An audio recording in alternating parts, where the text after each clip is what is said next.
Are these private letters? Wait, isn't that Yansan? Wonder what she's doing here.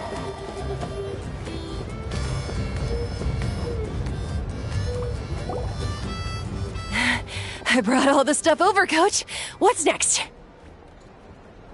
Just take it easy before the real work begins. You two are in charge of repairing the houses to the north. The rest of you should go west. The road practically crumbled beneath my feet on my way here. The whole thing will need to be reinforced. All right, I'll start by moving the boxes over. I'll help you. These things can get pretty heavy. Nah, I got this. These muscles aren't just for show, you know. You see that? Ah, perfectly defined. I can lift this stuff up with one hand. Fine, as long as you don't wind up too sore to move tomorrow. I don't want to hear any complaints from you. Just prepare to be amazed. What?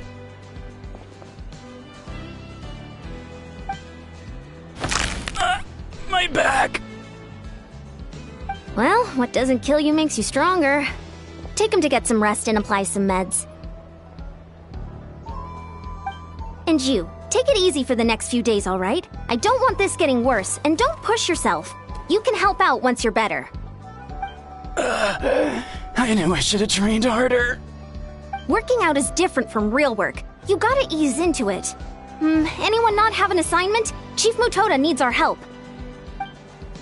Ian-san! Traveler! Paimon, what are you doing here? We were just about to ask you the same thing! We didn't expect to run into you in these parts. Well, my tribe's in pretty good shape, all things considered. We're already done with all the repairs. I heard the Flower Feather clan was hit a lot worse, though, so I decided to come help. On the way, I ran into a caravan of merchants from my tribe and brought them along. These are my students.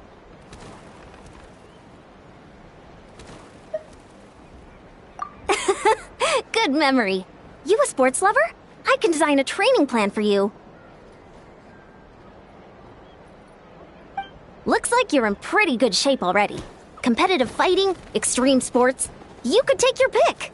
As for you, Paimon, we might have to start you off on a balanced meal plan. What? There's nothing wrong about Paimon's current meal plan. Like today, Paimon just had some glazed meat stew, fried shrimp bean balls, sour sauce kipper, and stuffed and mashed potatoes.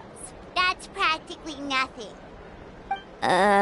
This case sounds even worse than I imagined. Oh, I know just the thing. Kale juice. I'll make you some soon. Kale juice? Wait, isn't that your favorite drink, Traveler? If Eon-san's going to make some for free, Paimon would feel terrible if you won't get to try it. Anyway, that's enough idle talk for now. A little while earlier, the chief asked me to bring a few people to help with something. Are you two free? As you can see, due to unforeseen circumstances, I'm short a few people.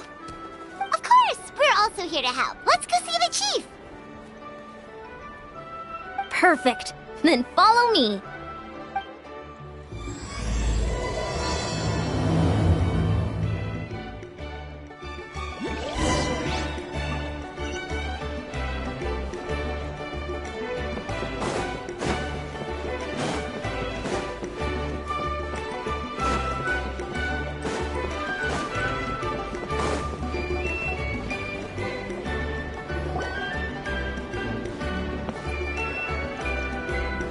We made it, Chief. Eon-san, Traveler Paimon. I'm so glad you're here.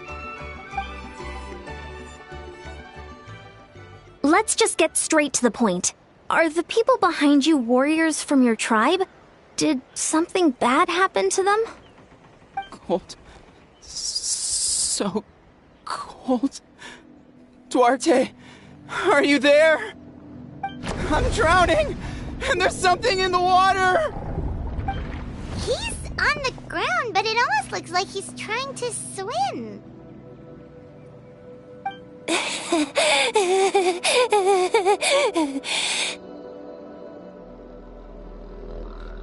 The Abyss. The Abyss is coming. There are eyes in my hands, and hands in my stomach. And my stomach is full of teeth. It ate all of you. It's coming for me, too. But we haven't been eaten. We're right here.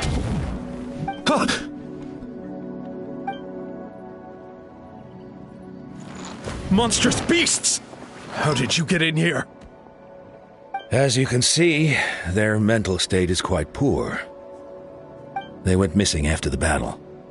We found them in the wilderness in the days that followed, but the damage had already been done. We found them unconscious in areas corrupted by abyssal tumors, lying next to their deceased comrades. My only guess is that something terrible must have happened during the battle. According to the chief of the Masters of the Nightwind, sudden exposure to a large amount of abyssal power can have mental as well as physical repercussions. We've never seen the effects this heightened before, but maybe Gasoithoth was just too powerful. Gasoithoth? What's that? It's the abyssal monster that appeared in the sky not too long ago. After consulting our ancient legends, we decided to call it Gasoithoth, Reaper of the Abyss. Oh, that giant black ball? Didn't we force it to retreat, though? True. It poses no threat to us now, but whatever wound it inflicted on these warriors still endures. We scoured all sorts of records for a solution, but nothing came of it. There was some mention of a treatment from several hundred years ago, but that knowledge is long gone. Right! You can purify abyssal power! Might as well give it a try!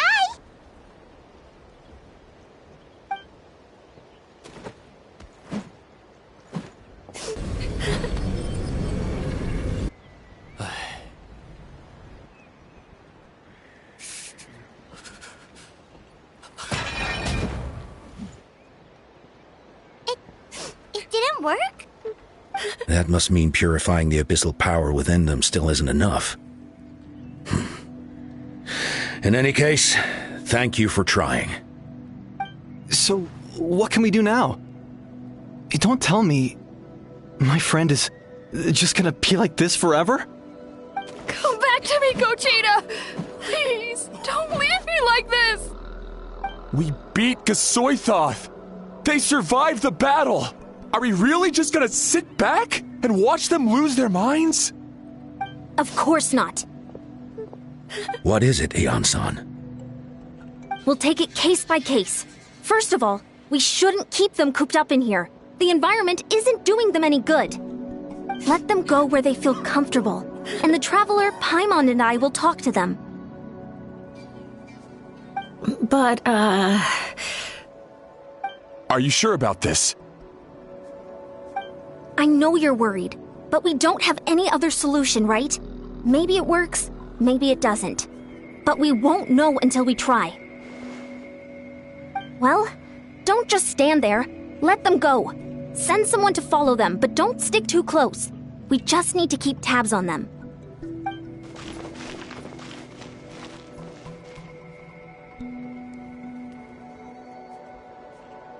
All right, it's up to us now. Let's talk to them one by one. This is a bad situation, but I know the warriors will find a way to pull through. After all, we've overcome so many challenges already. What's one more?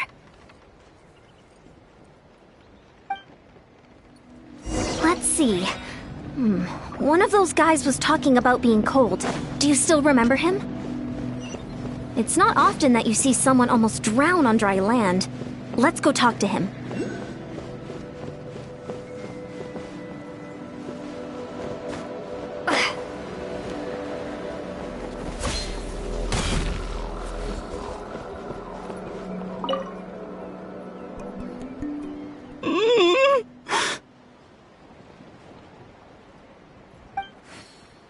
Found him. Hello? Can you hear me? So dark. So cold. I want to go home. Okay, Just wait a little longer and we'll take you home. The caravan from my tribe should have brought some firewood. I think starting a bonfire might help. Huh? When it's dark, damp, and cold, what's better than a fire? Maybe the light and warmth will help change what he sees. Wait here while I grab some firewood.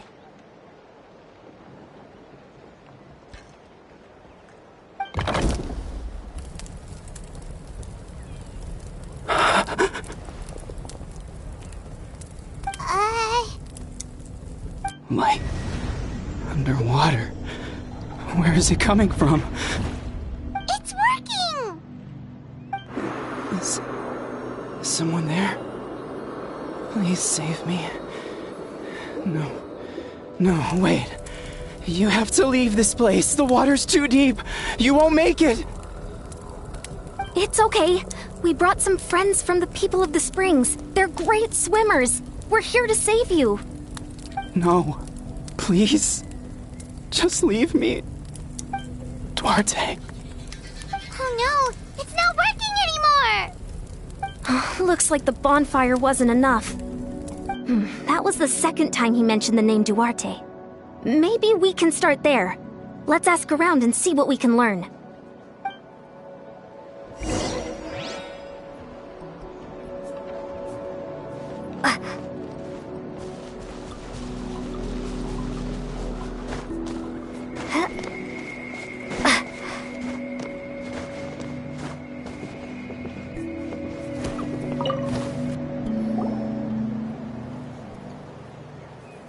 My friend. Is he any better? We're working on it. But I wanted to ask, does the name Duarte ring any bells for you? Duarte? Oh yeah, I remember. Duarte was the name of Otoko's Surian companion. Otoko almost drowned as a child, and Duarte was the one who saved him. He dove deep into the water and used all his strength to carry Otoko back to the surface. It was pretty touch and go, but both of them made it in the end. That means we just need to bring Duarte here and... Well, you see, Duarte died 4 years ago during an Abyss invasion. He was helping evacuate injured warriors from the front lines, but fell to an ambush.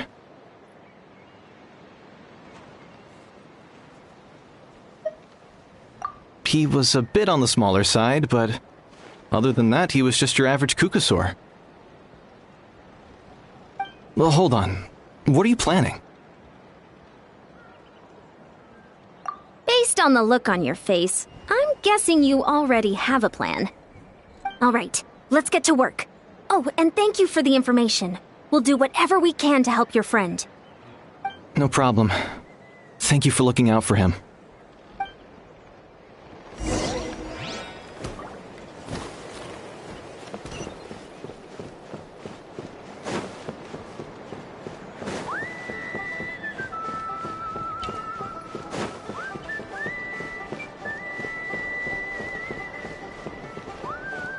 You've got to learn from the Kukusaurs if you want to fly high like they do.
Duarte?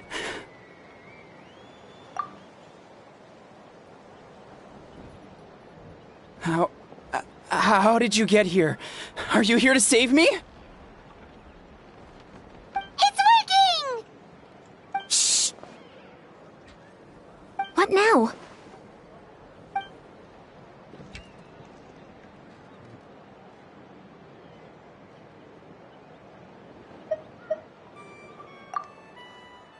Wait! Not so hard! That hurt. Duarte, you have to get out of here. There's something in the water.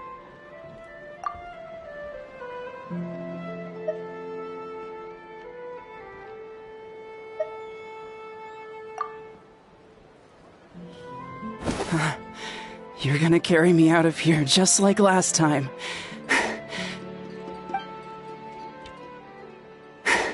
Over a decade later, and you're still trying to save me. I can't believe you made it this deep underwater, but I'm so glad you found me. Once we're out of here, let's split a huge portion of blazed meat stew, just like old times. I owe you for this. We're almost at the surface. People tried to tell me you were dead, you know. As if I'd let that happen. I promised to protect you. There's no way. No way.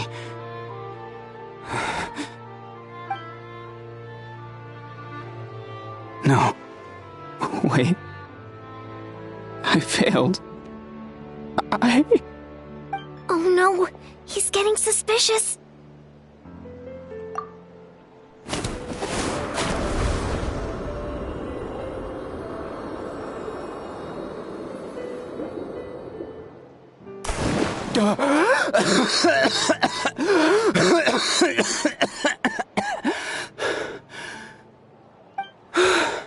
Duarte? Wait, you're not Duarte. How did I get here? Who are you people? Otoko! Is Kaylee? What's going on? All I remember is the battle against the Abyss, and then I was drowning. And a Saurian that looked like Duarte saved me. How did I get here?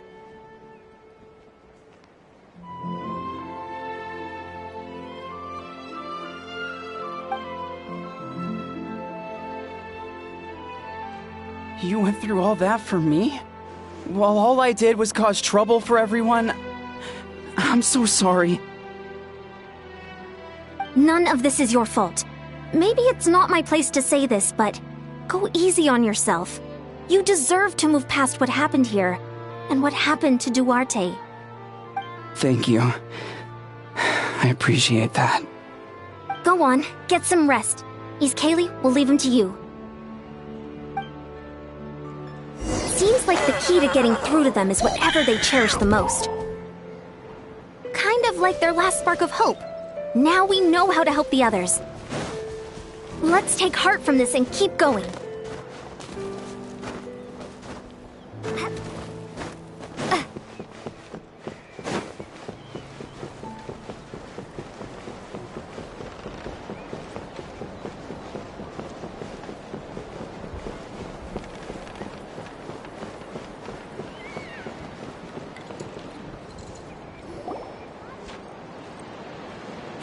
It's coming for me. It's gonna eat me. It's okay. There's nothing to fear. Gasoithoth has lost. Nothing can hurt you anymore. It's no use. It'll just come back. Nothing can stop it. Nothing can stop the abyss. It will devour everyone. One day, we'll all be reunited in the pit of its stomach. Maybe it's just Paimon, but she seems to be in even worse shape than Otoko. She can talk to us, but nothing she says makes any sense. She also seems really afraid. Afraid? Is right. I wonder what triggered it. The battle against the Abyss? Or maybe like Otoko, it's some deep-rooted fear, and the Abyss just made it worse. Alright, just like before. Let's go see what we can learn about her past. Ion-san, I heard you cured Otoko? I'm so relieved. Is there anything I can do to help? If you need extra hands, I can... Chief Mutota! Perfect timing. I was just looking for you. I wanted to ask you some questions. I think you're onto something. The mental distress does seem to be connected to pre-existing fears and anxieties. Kochita doesn't like it when people talk about her past. But the situation is urgent. So, I guess I'll be the bad guy. Ian-san, do you believe there are people in this world destined for battle? Yes, I get that feeling sometimes when I'm instructing a particularly gifted student. It's something like, wow, you were born to play this sport. Then, what about people destined to be unfit for battle? Huh? What do you mean? When Kochita was little, her parents died fighting the Abyss. She was only 11 or 12 at the time, and her brother, even younger still. The two saw their parents collapse in a pool of blood as flames roared and spread all around them. Kochita trained hard to become a warrior, but still found fighting Abyss monsters too difficult to handle. She and her brother were left with severe trauma after the incident. Pain and fear that they could not get over no matter what. But isn't Kochita one of the warriors who fought the Abyss? Didn't you find her unconscious out on the field? Yes, we did. You see, something changed within her several years ago when the Abyss attacked our tribe and broke into her home. By the time the guards rushed to the scene, they found her standing there, weapon outstretched, hands trembling. Her brother huddling behind her for safety. And the Abyss monster dead at her feet. She didn't even look at it, and just kept repeating the same thing over and over. You're the only family I have left. I won't let anything happen to you. She became a completely different person after that. She earned a reputation as a very capable warrior, and fought countless battles against the Abyss. We all thought she overcame the trauma, and we were so happy for her. But now it seems like even if she buried it deep within herself, the fear still never left her. Maybe fighting the Abyss was her way of making sure she wouldn't lose anyone else. Maybe the thought of experiencing that pain again scared her more than the Abyss. On the outside, her choice to fight made her seem strong, but she never forgot the trauma of that night. The Abyss just brought it back to the surface. How can we help her? This one is tricky. If we can find the right opportunity, then... Quali?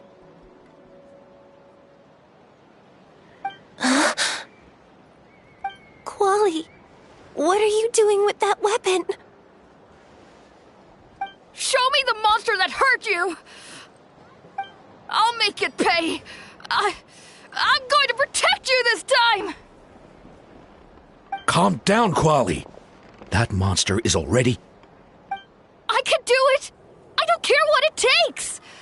I just want her to get better. She's the only family I have left. Family?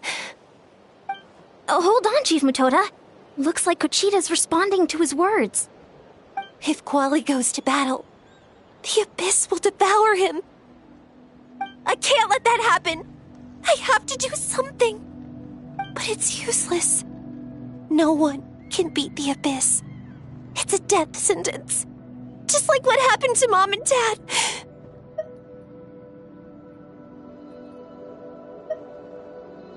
But I'm no warrior. I'm just a coward. Still, I have to protect Quali. What should I do? Kochita. Fight it. One more time? Good idea, Traveler. Her fear of the Abyss runs deep, but she still has the will to fight. She just needs to defeat an Abyss monster by herself. and we can prove to her that the Abyss isn't indestructible, just like you said. I think it's worth a try. Plus, with us around, we can make sure she won't get hurt. Although, that also means finding an Abyss monster. Try checking the mountains to the north. A few fled in that direction after the battle. I dispatched a team to clear them out, so most of them should be gone. But there might still be a few stragglers. Great. Then let's go right now. Kochita, think you can make it? There's no turning back. I have to face it, even if it will devour me whole. I'm coming too! I'm not letting my sister face this alone! Not anymore! All right, then stick close. Let's go.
Found him. Let's get started.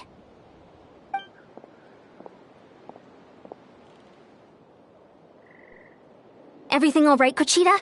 You don't have to force yourself to do this. How can we make this easier for her? I guess we could wear them down first, but I think it's better to stand guard for now. We should wait for the right moment to intervene. You were the ones who killed them!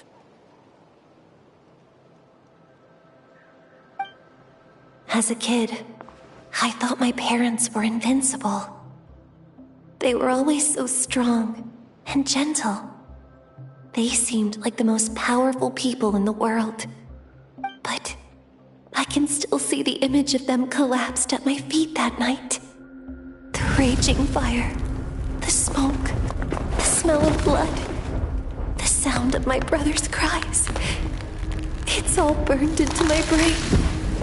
They told me to run, and I could see the fear in their eyes. I've been running from my fears ever since. But why didn't my parents run? It must have been because... You can do it! Because of our family. When you have someone to protect, there's no backing down, no matter what.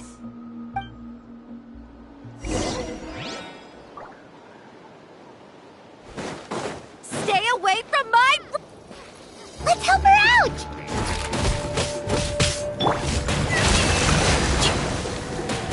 Rest and rebuild! Don't blink! I can do this. I have to do this.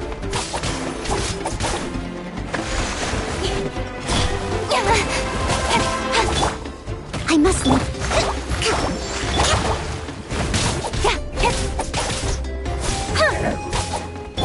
Propagate! Incoming! Hey! Go away!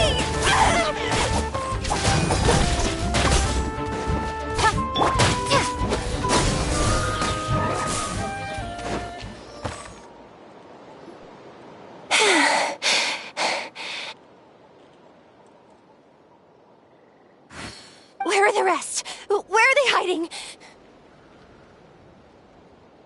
That last strike was absolute perfection. You pulverized them in a single hit. That's impossible. They were gigantic beasts crawling with eyes, ready to devour everything in sight. No. Wait. What am I saying?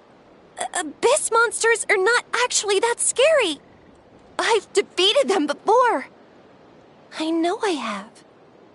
She's back to normal! Kuchita! What just happened?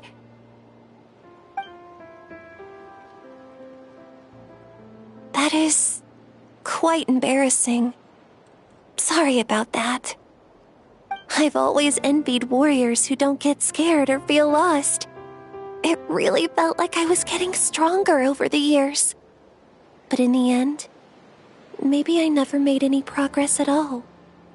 It's important to listen to your limits. Just like in training, pushing too hard will only hurt you in the long run. Everyone needs time to rest. Besides, I have a feeling you won't have to face those fears alone anymore. Even though we're both scared of monsters, you were always the one who stepped up to protect me. But not anymore. I'm going to get stronger. From now on, we're in this together. Is that so? Then I'll look forward to the day when you'll be all big and formidable. I finally feel like myself again. I couldn't have done it without you all. Thank you for everything. I think I'll rest here for a bit. I don't think I can make it back to the tribe just yet. I'll keep you company. All right, then we'll head back. I made sure to check the surrounding area for monsters, and it's all clear, so take your time. Sometimes, our fears never truly leave us. But tomorrow's a new day. As long as you keep moving forward, there will be better days to come.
Koichi, give me a hand for a sec.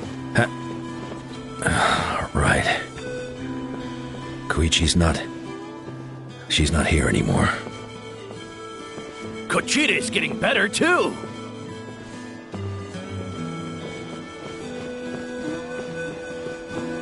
So all those rumors about the Traveler really are true. Letters or song lyrics. I better not mix them up.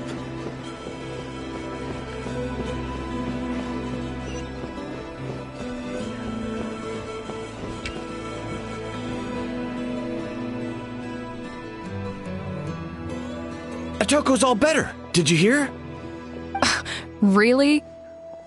Yes, really. It's all thanks to the Traveler and Ian-san. I see. I was wondering why the Traveler was chosen to accompany the Pyro Archon in the final battle. but I guess she really can do the impossible.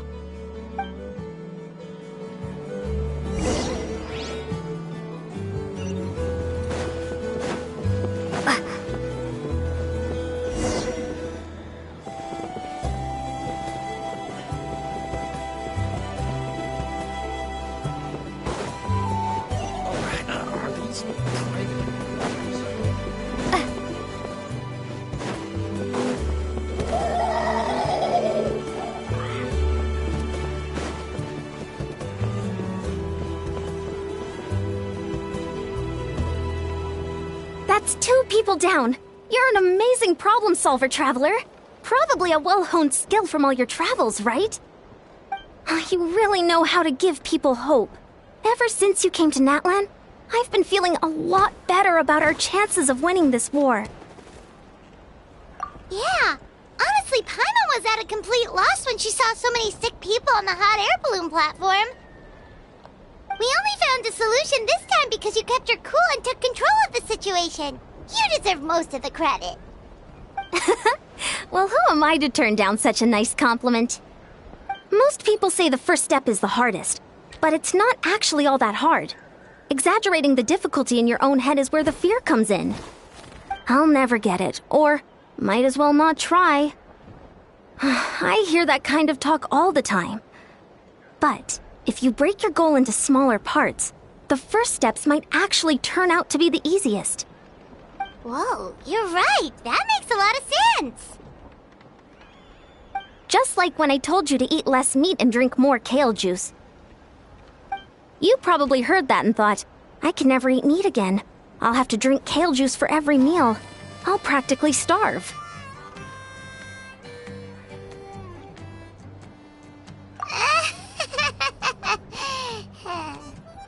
In reality, all it takes to start is eating 2 fewer servings of blazed meat stew and adding some kale juice for nutrition. That's it. It's not about making drastic changes all at once. That sounds like something Paimon could do, but would that really change anything? Consistency is key. You can't accomplish your goals in one fell swoop. You have to eat away at them little by little. My ancient name means power. Did you know that? So everyone thought I would grow up to be this tall, burly, muscular warrior. But that's not what happened. A lot of people were confused and disappointed. My fellow warriors couldn't understand why I inherited that name over them. At first, I also felt lost. It was only later that I realized true strength basically boils down to problem solving. Physical strength is just a means to an end like everything else. So I began to break problems down into smaller parts. When facing an impossible situation, you just need to act. And if you fail, so what? That's just life. Anyway, that's what I've learned over the years. Maybe it'll come in handy for you someday. Oh, well, when you put it that way, Paimon's almost encouraged to start drinking kale juice tomorrow. No, today. Paimon will start today. You're amazing, Ansan. You really make Paimon feel like she can do the impossible. Maybe your true strength is giving other people strength. I don't deserve that much credit. You already have that strength within you. I'm sure you've faced more obstacles than I can imagine during your travels. But you never gave up. That proves it. I bet I could learn a thing or two from you. Ansan, bad news! Okoland is out of control! Stay calm. I'll be right there. Looks like the time for conversation is over. Come on, let's go see him.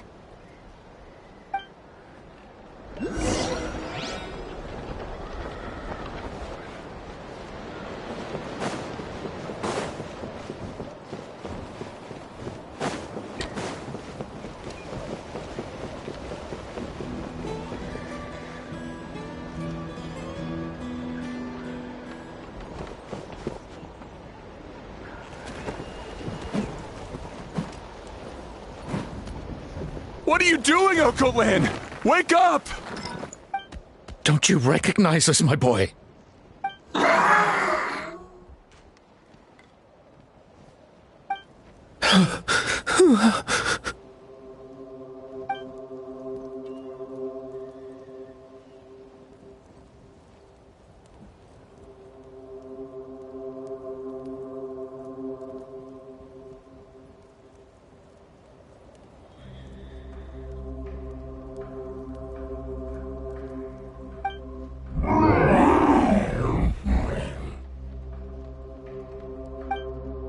They've taken over the tribe. No corner is safe. Did we lose the battle? No. It's pointless to think about that now. A warrior only has one job. Fight until the very end.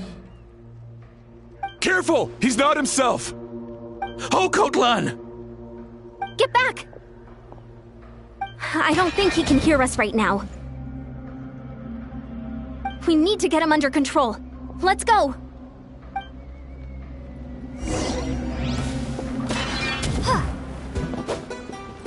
So, he thinks we're abyss monsters? Hey, it's okay! We're not the bad guys! Talking is pointless. Let's go. Come on!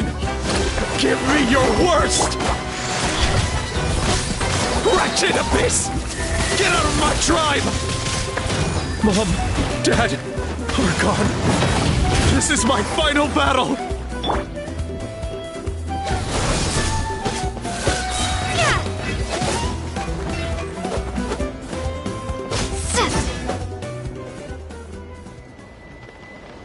Please, son, you've got to stop. You can't keep going like this. Wretched monsters! Give me my family back! Look, Kotlan! That's your father! He's standing right in front of you! Get out of my home! I'll never forgive you!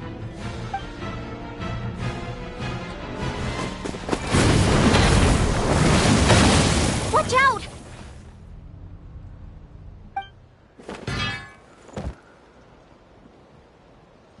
Are you alright, sir? I'm fine. Please, don't hurt my son. He's just trying to protect his home. Don't worry. We'll figure something out. But what should we do now? He's different from the other two. It's like he can't hear us at all. He keeps calling us monsters. We're basically enemies to him now.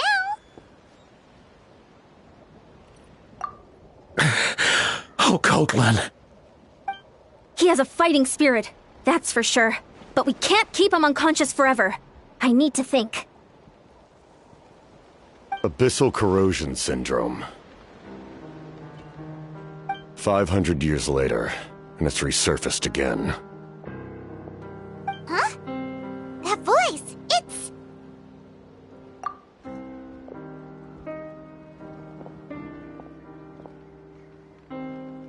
So you've seen this illness before?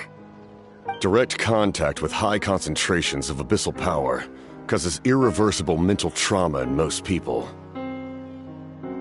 The exact presentation will vary according to trauma level.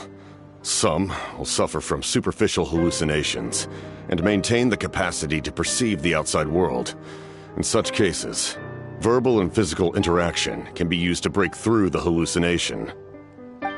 However, there are also those who are so far gone, entrenched in hallucinations so deep, that medical intervention is the only option. That's why we developed the Drought of Lucidity. The Draft of Lucidity? It's a kind of medicine that can dispel the psychological impact of the abyss. The treatment comes with severe side effects, including chronic migraines for the rest of the patient's life, so it's reserved for the worst cases. This man is a devoted warrior, one not easily swayed from battle. That is precisely why it's so difficult to pull him out of this hallucination. If you trust me to be true to my word, give him this.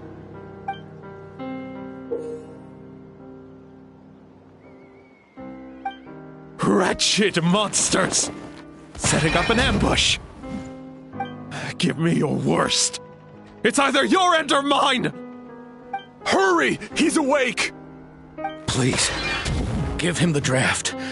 My son thinks he's alone in this world. In his mind, all his family and comrades are gone, and only enemies remain. There's nothing more painful for a warrior than losing everything you fought so hard to protect.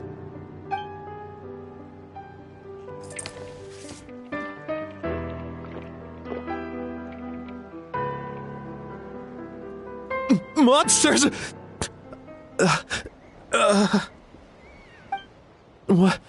What's going on?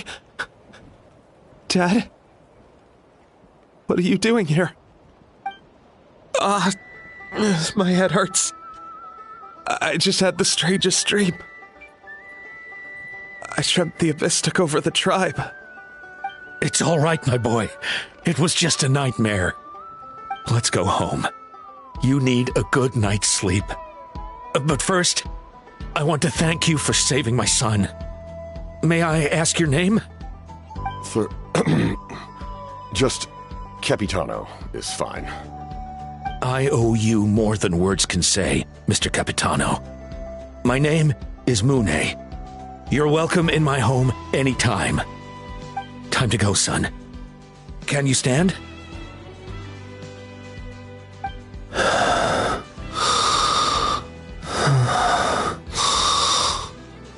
I'll help you carry him back. Traveler, let's meet up later.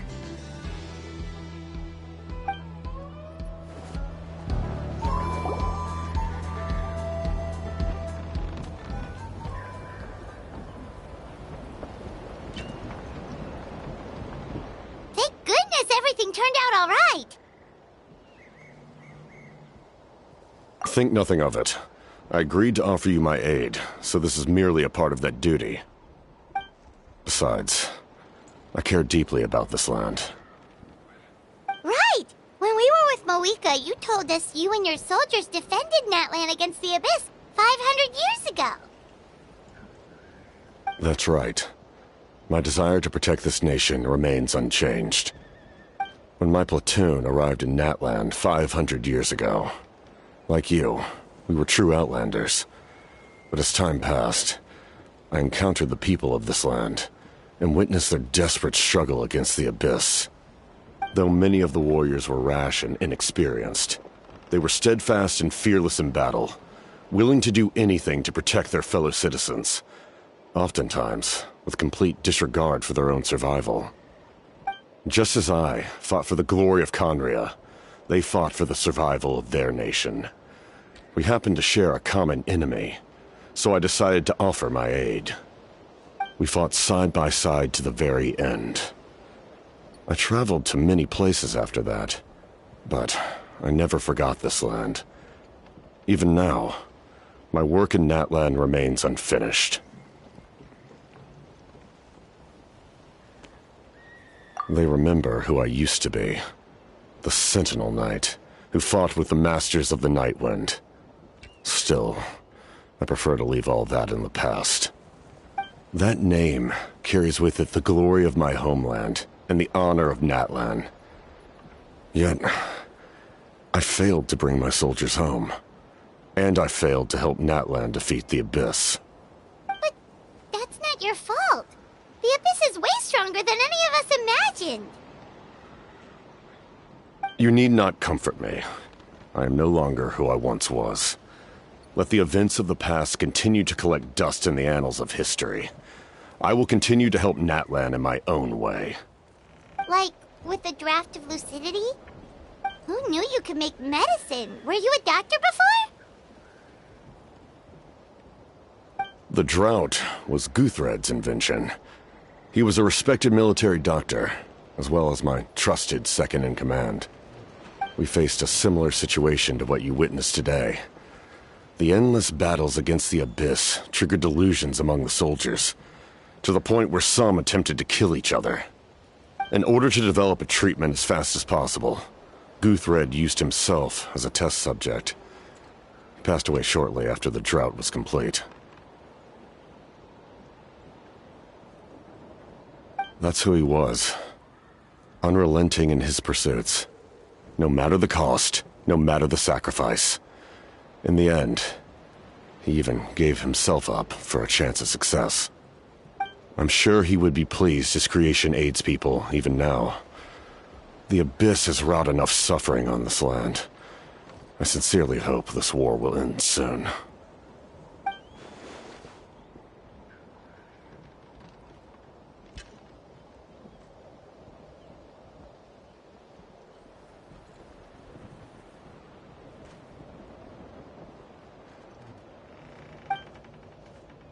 Stop worrying about other people's survival, about their losses and sacrifices. You just need to win. That must be why I've returned. For this moment. Please finish what you set out to do, Commander.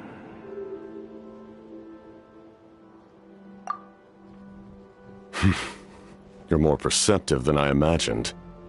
However, some things are better kept secret for now. We may be working together, but our goals are not entirely aligned. What's with the secrets all of a sudden? Paimon's starting to think we should be more careful around you. I do not mean to jeopardize the trust between us. I simply prefer to keep this to myself, because it's a personal matter. All I can tell you is this. Natlan may have survived the worst of the crisis, but the souls of this land are still not at peace. And that is why my work is not yet done. Well, if it's personal, then we'll just have to trust you. If you have other questions, I'm willing to answer them. Wait, like anything? Paimon wants to know how you eat with the mask. Anything you want to ask, Traveler?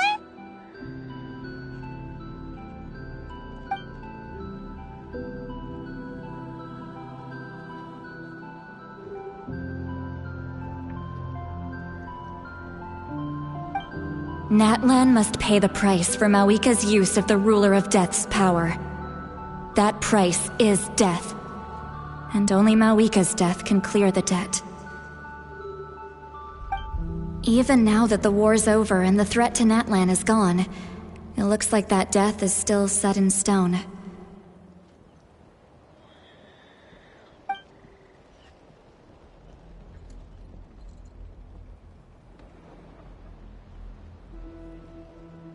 In the garden cultivated by the gods, flowers and weeds grow side by side. When the weeds compete for nutrients in the soil, the gardener intervenes to inhibit their growth. I'm not one to pass judgment based on my own standard of right and wrong. But it is an undeniable fact that she is responsible for my suffering, as well as that of my people. If that explanation is too difficult to understand, allow me to show you exactly what I mean.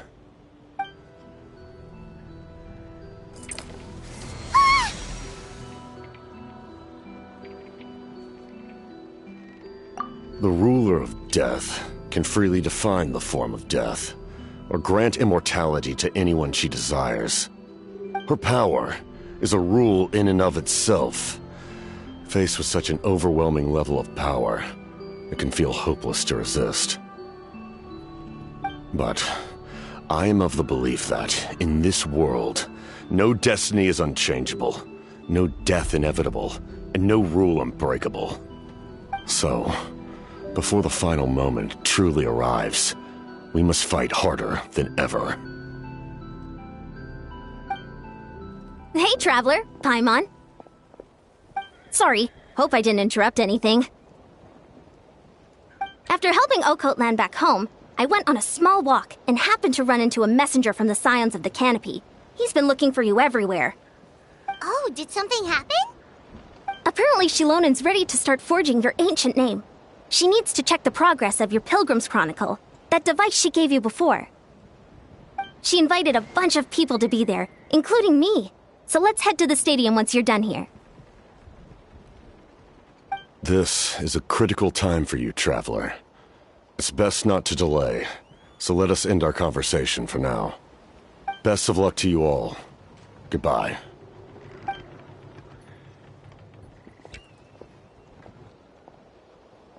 What a mysterious guy. Still, he doesn't seem quite as intimidating as before. We're basically comrades now, right? Anyway, let's head to the stadium. We shouldn't keep everyone waiting.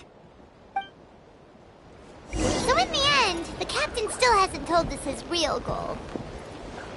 He kind of reminds Paimon of someone we met recently. Oh, right, the Lord of the Night! They just seem so tired, you know? Since they've both been alive for many centuries, do you think that's just what happens when you've been alive for too long?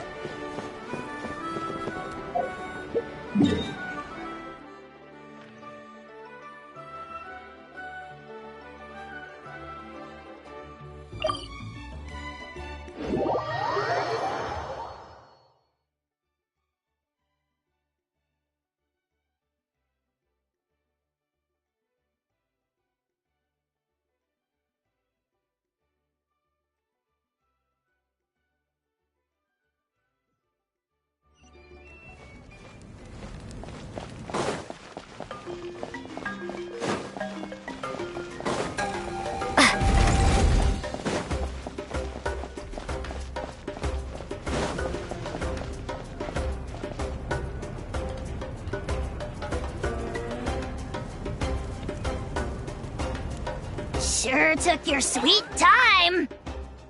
Wretched scoundrels! How dare you keep the almighty Dragon Lord, Kahulaha, waiting! Kneel before us and apologize, or we'll... Don't listen to him. We just got here too. Kanich, Kachina, Mualani? Woo! Everyone's here! Reunited at last. Did you miss us? I brought candy and cookies to share. Of course we missed you. Ooh, you brought Source crackers too? Score! Just in time, Traveler. It's so stifling in here. I was just about to go outside to get some air. It's the same temperature outside. Anyway, how was the trip here? To be honest, I also didn't expect this many people to show up. A third of this amount is more than enough for my plan. I need to ask them about you, gather their thoughts and hopes. That will help the formation of your ancient name. Oh, you brought the Pilgrim's Chronicle, right? Yeah, let me take a look. Okay. The progress looks good. We have enough people, so let's get started. Sorry I'm late. Shaska showing up late for something? That's a first. I had to follow a group of monsters further than expected. When I got back, I heard about what you did for my tribe. Thank you.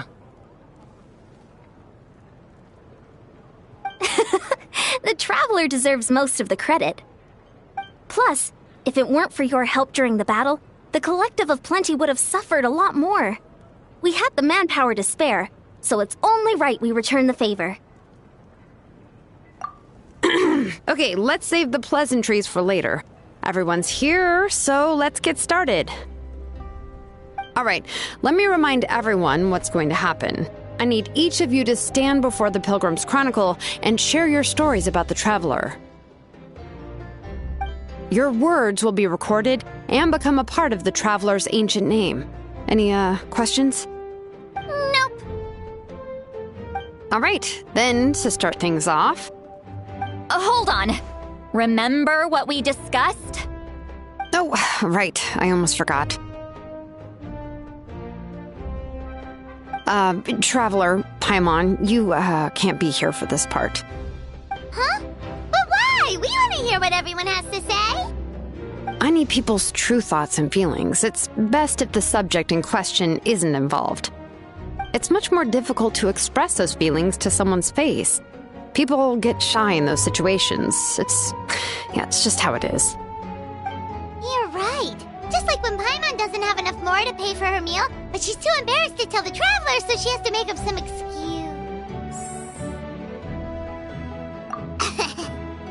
So basically, you want us to leave the Pilgrim's Chronicle here and wait nearby? Oh, don't worry. This shouldn't take long. Everything Shilonen said made sense, but did you see St. Lolly's reaction back there? She was definitely the one who decided we should leave. But staying out here is just making Paimon even more curious about what everyone's gonna say. Anyway, you're gonna have an ancient name soon. Ooh, that's so exciting! Feels like we've been in Natland for quite a while already, doesn't it? You're right! If only Paimon could say a few things about you in there. Well, looks like you're about to have that chance. Shilonen, is everything all set? Almost. We're just missing one last thing. You've been by the Traveler's side the longest, Paimon. We need to hear what you have to say. But Paimon's not from Natland. Oh, it doesn't matter. As a Traveler's companion, your contributions are extremely important. You're the perfect person to finish the story. Sorry, Traveler. I just need to borrow Paimon for a second. It should be quick.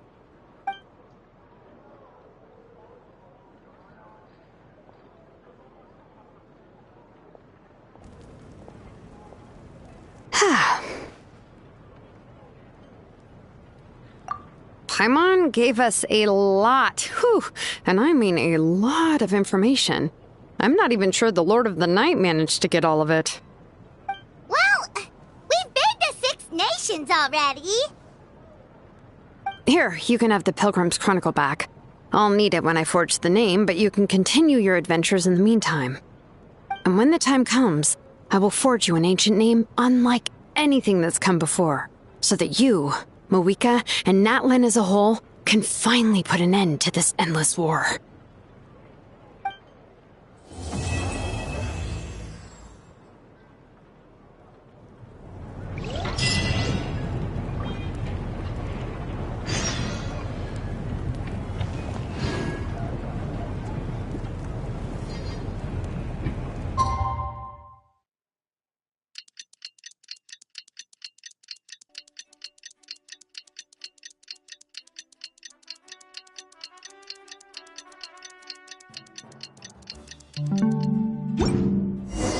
We just got a message from Moeka.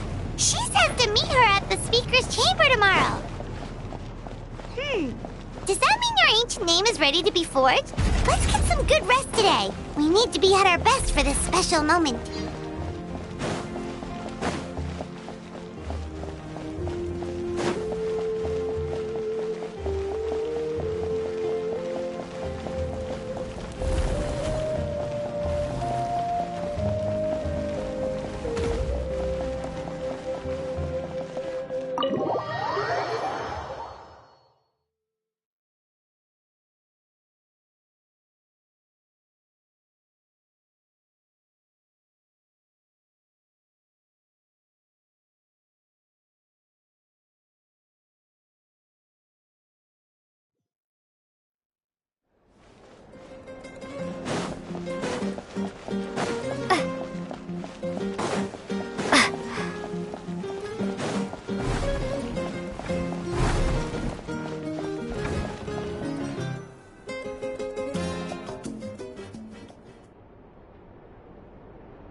Though our homeland has become a distant memory, the flames of war continue to rage. We have long shed the last of our blood. Stay strong, my soldiers.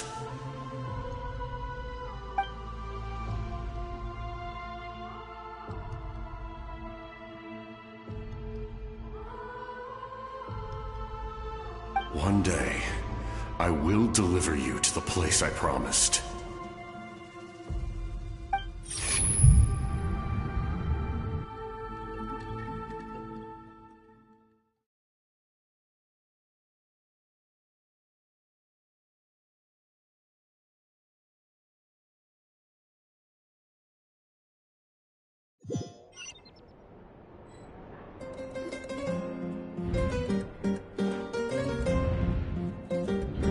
Morning, Traveler!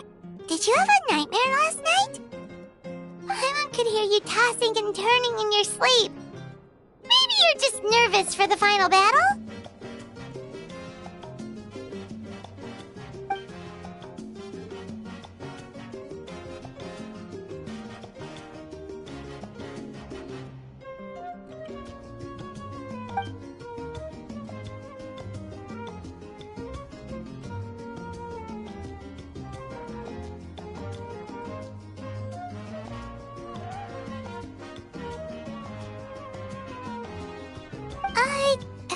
Just shake it off, Traveler. We're supposed to meet with Moika today.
I see. If all goes well, 3 days should be more than enough to forge the name. You won't need to push back the plan. Thank you. I'd say the sooner you can finish it, the better. I still need to announce the matter to everyone. Don't worry. We should only need half a day. The Traveler has been in Natlan a while now. The Pilgrim's Chronicle should have enough records of her adventures. Come in. Hey, Moika! Oh, Shilonen and St. Lolly are here too! Hello!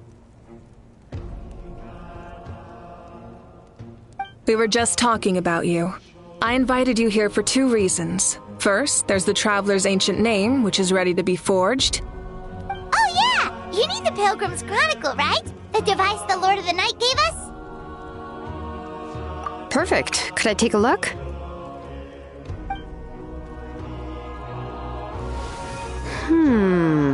Yep. Well, it looks good. This is definitely enough to work with. Usually the first step in forging an ancient name is performing a ceremony to extract memories from the ley lines. But since the Lord of the Night gave us this record, we can skip that part. Still, I've never used something like this before. This is an entirely new material for me, so I need to look into how the process might change. I'll help you. My knowledge on the Lord of the Night and the Wyab might come in handy.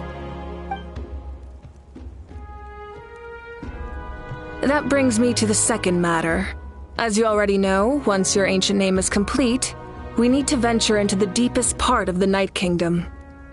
That will happen in 3 days' time. 3 days? So soon? Wait, but... You're worried about the Traveler, aren't you? Well, Paimon gave it a lot of thought, and Paimon's not very good at thinking or fighting to begin with. It's just... This plan could save countless lives. Paimon understands why people would want to be a part of something so important. But all this time, Paimon has barely left the Traveler's side. Not to mention, we all know this will be a super dangerous mission. That's right. And as long as we win, the Ode of Resurrection will return us to this land. The Night Kingdom is a realm of souls and memories, where mental fortitude outweighs physical strength. All in Natlan are resolved to win this war. The sacred flame will connect us to their fighting spirit. We will do whatever it takes to win. So if you want to contribute, just cheer us on, alongside all the people of Natlan. For the Traveler, I'm sure your words of encouragement are among the most important. The most important? Really? That's right! Overcoming dangers side by side, just like always! Alright, it's decided. Paimon will cheer the loudest out of everyone in Natlan! It's less about volume and more about mental focus. But I get it. You're just trying to show how much you care. Of course, this all depends on the successful completion of the ancient name. Otherwise, the Traveler will not join me. That is the condition. Don't worry. I swear on the honor of my tribe, I will not fail. I know how important this is. There's no time to lose. Let's go! All right, everyone. When we meet again, it will be to deliver the ancient name. Good luck, you two!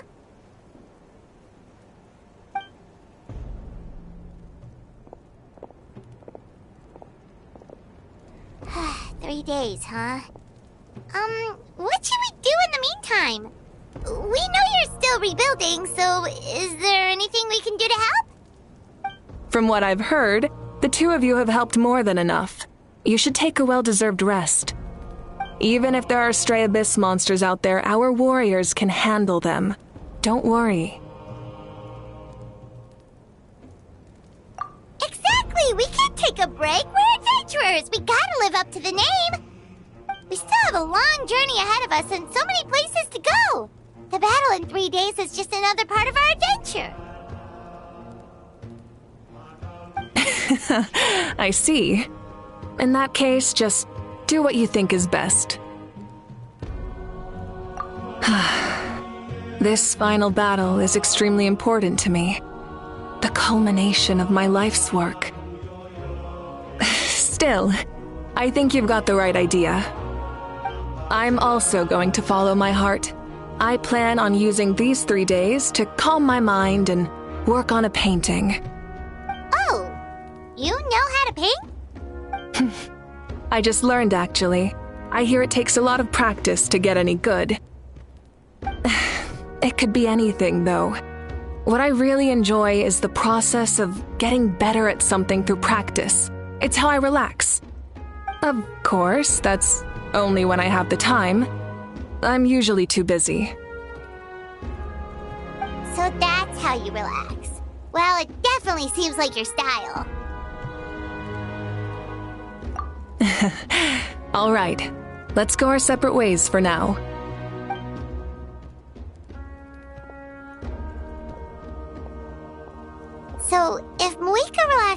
working really hard at something.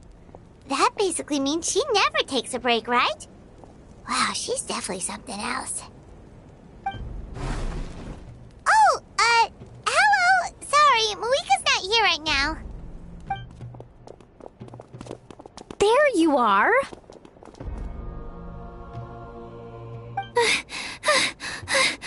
We made it! Other than our plan almost falling through, nothing at all. The preparations took longer than expected. We were so worried we wouldn't make it before you left on your next big adventure. Well, if you hadn't overslept... Details! Anyway, come on. Let's go to the people of the springs. Hold on. Tell us what's going on first. Oh yeah. Jumped the gun a bit there, didn't I? Basically, we know about your super important mission coming up, and we want to give you a proper send-off. Before the pilgrimage, we usually hold a huge feast. All you can eat, with meat by the tableful. Ooh, all you can eat? I knew that would pique your interest, Paimon. You can eat to your heart's content. You won't want to miss out, I promise. Of course, there's not just meat, but also all kinds of fruit, vegetables, desserts, drinks, you name it. You won't be disappointed. That sounds amazing! We're in!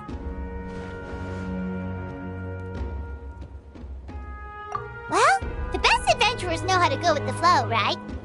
Plus, it sounds like this feast is in your honor. If you don't show up, everyone's hard work will be for nothing. It's our fault for not telling you earlier, so it's okay if you can't make it. Still, if you're not busy, we'd really like you to be there. It won't take up too much of your time. It'll be super fun! Plus, all our friends will be there. Yes, let's go eat! Huh? What's the holdup, Traveler? Did you think of something? Huh? Isn't she painting? Is that okay? It's not like we prepared anything fancy. Well, I definitely wasn't expecting that suggestion. She's the Archon, after all. Maybe it's not our place. But we might as well extend the invitation. The Archon is about to fight for us with everything she has. This feast is in her honor, too. Then who's gonna be the one to invite her? All of us, of course.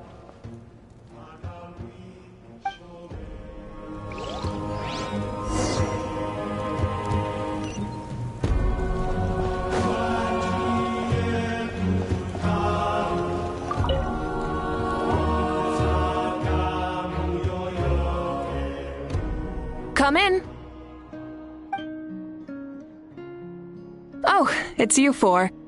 Is there something you need? We're here to invite you to the people of the springs for a feast. Ah, I see. This is a special kind of feast, isn't it? Exactly. It's a tradition to hold a feast before battle. We couldn't miss out on this opportunity. It's our way of cheering you on. Plus, I always wanted to do something to thank you for saving me from the Night Kingdom. That was my duty. Besides, it's all in the past now. You don't owe me anything. Although, this feast does sound rather interesting. So you'll come? Of course. No need to notify Amina in advance. I'll just surprise her. You don't need to turn this into some kind of grand banquet on my account. I'll try my best to attend as an ordinary person, not an Archon. It's not like you're the type to pull rank or something. True, but my presence changes the way people act. I just don't want to spoil the fun. A lot of things can change once an Archon is involved. A barbecue is best fresh off the grill. And still, people will insist on waiting for me to eat first. Oh, yeah, Paimon can see that. Don't worry, I'll jump in if that happens. I can throw manners to the wind, no problem. No need. I can take care of it. Anyway, thank you for inviting me. It really means a lot. I don't need to finish it. I enjoy the process, but now there's something more interesting to do. Then let's go together. The main dish should be ready soon.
Amina, there's been another delivery.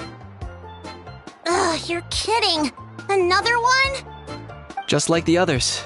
They heard about the feast and wanted to send something to contribute. But this is just a small send-off. What are we going to do with all this stuff? Then again, I understand where they're coming from. I'll deal with it. What a headache. If this continues, half of this stuff's gonna go bad before we get to it. Huh? You're here already? And you even brought the... Archon? What are you doing here? We invited her. She agreed to come as a surprise guest. Surprise is putting it lightly. Sorry. I'm happy you're here. It's just... No apology necessary. What's going on?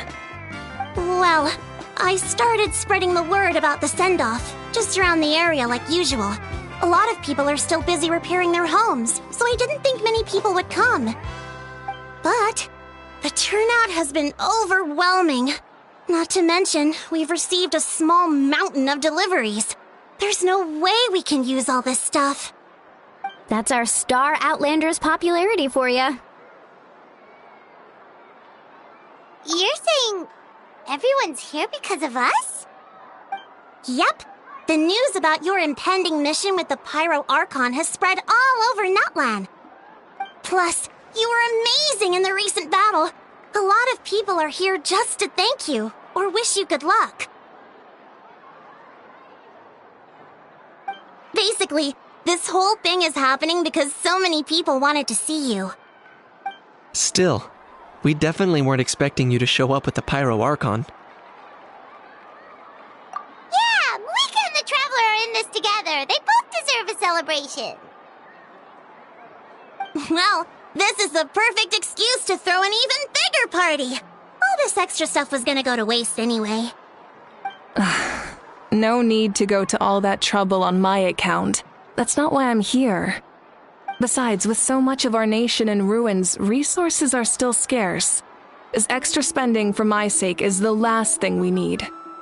That's true. Party planning isn't easy. I can handle the big picture, but I'm not used to dealing with the finer details. That was always Auntie Atea's job. Sorry. I'm just feeling a bit in over my head. Oh, speaking of Atea, how is she? Is she feeling any better?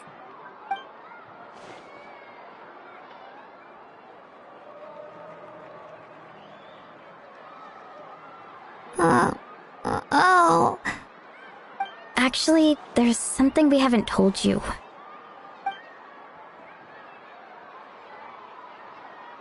Auntie Atea passed away not long after the attack on our tribe. What? When you brought me her talisman, I knew her end was near. Luckily, I got the chance to see her one last time. She was a hero to the very end. Even though her body was at its breaking point, she showed no pain or sorrow. In her final moments, her thoughts were entirely with her tribe and her people. Gatherings like this remind me of her and the parties she loved to organize, so I decided to attend in her memory.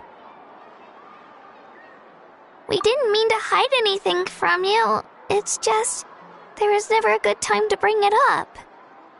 Cheer up, everyone. Auntie Atea wouldn't want us to remember her with tears.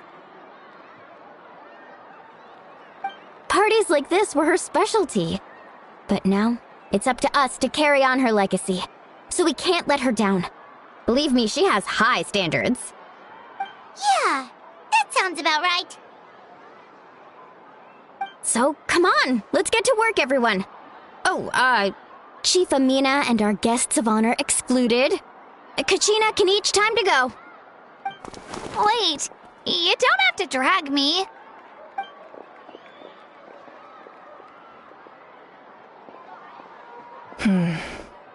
Amina, you mentioned something about a surplus of supplies. I may have a solution. First, invite anyone who comes to deliver supplies to stay for the gathering. If it's a caravan, ask them to extend an invitation to the sender as well. Make it clear in the invitation that anyone is welcome to attend, but you're no longer accepting donations.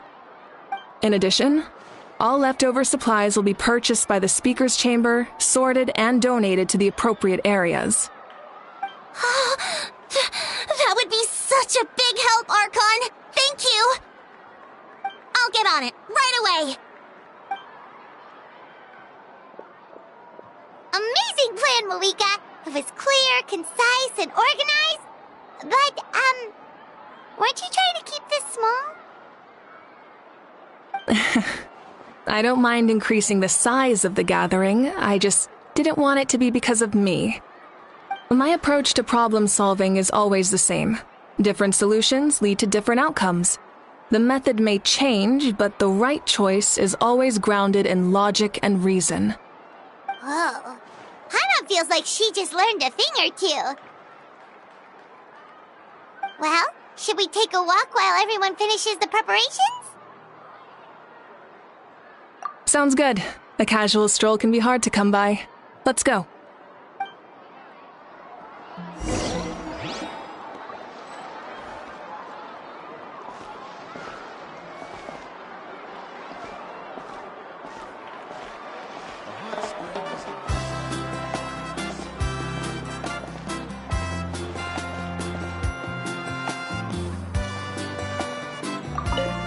If we don't solve the crisis in the Night Kingdom, war will continue to ravage our nation. We've achieved a brief moment of peace, but we can't get complacent.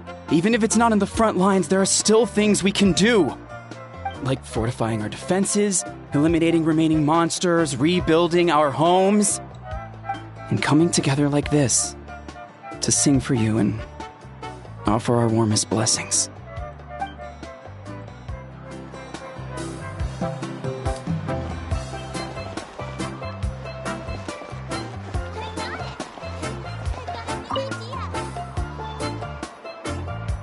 Archon, what is it like in the depths of the Night Kingdom? We really can't go with you? No. That region has been completely corroded by the abyss. Without protection, an ordinary person would not last a minute. Oh, I guess we'd only get in your way. Then, this really is a battle reserved for the gods. Fear not. I've been preparing for this moment a long time. This duty is mine to bear, and I will succeed.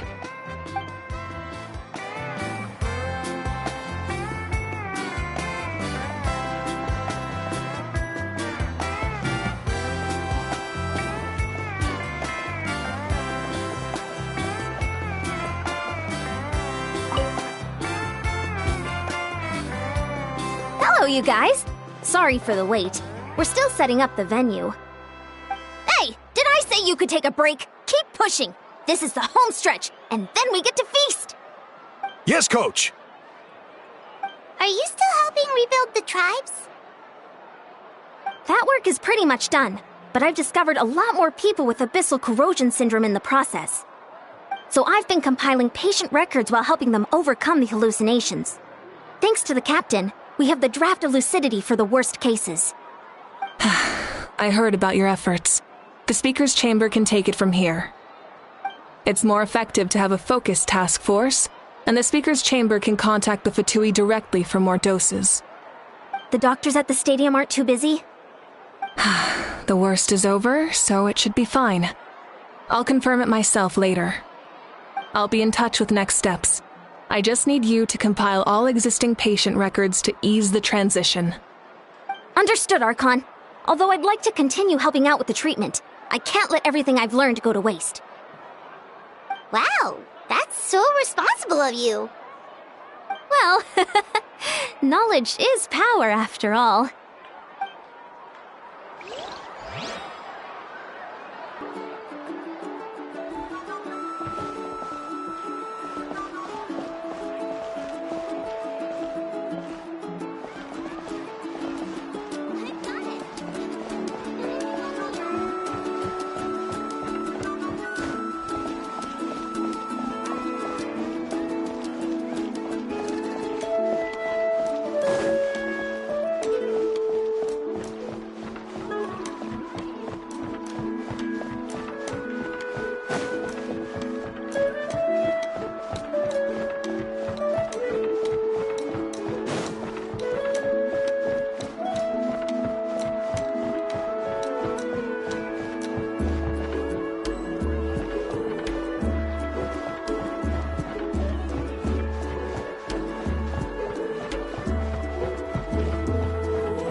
This box is missing a label. Oh, it's you. What's up? Nothing. We're just taking a look around. Well, everyone's busy rebuilding the tribes, so there's not a lot of Saurian hunting work out there. But the Pyro Archon assigned me a special mission. Oh, really? That's a bit of an exaggeration. I just asked Kanich to help identify some of the unknown casualties from the battle. The fighting consumed all of Natlan. Countless humans and Saurians were dragged into the conflict. So a lot of investigative work is required to confirm their identities. Just like a detective, I only have tiny details to work with. The goal is to deduce their habits and find evidence to corroborate their identity.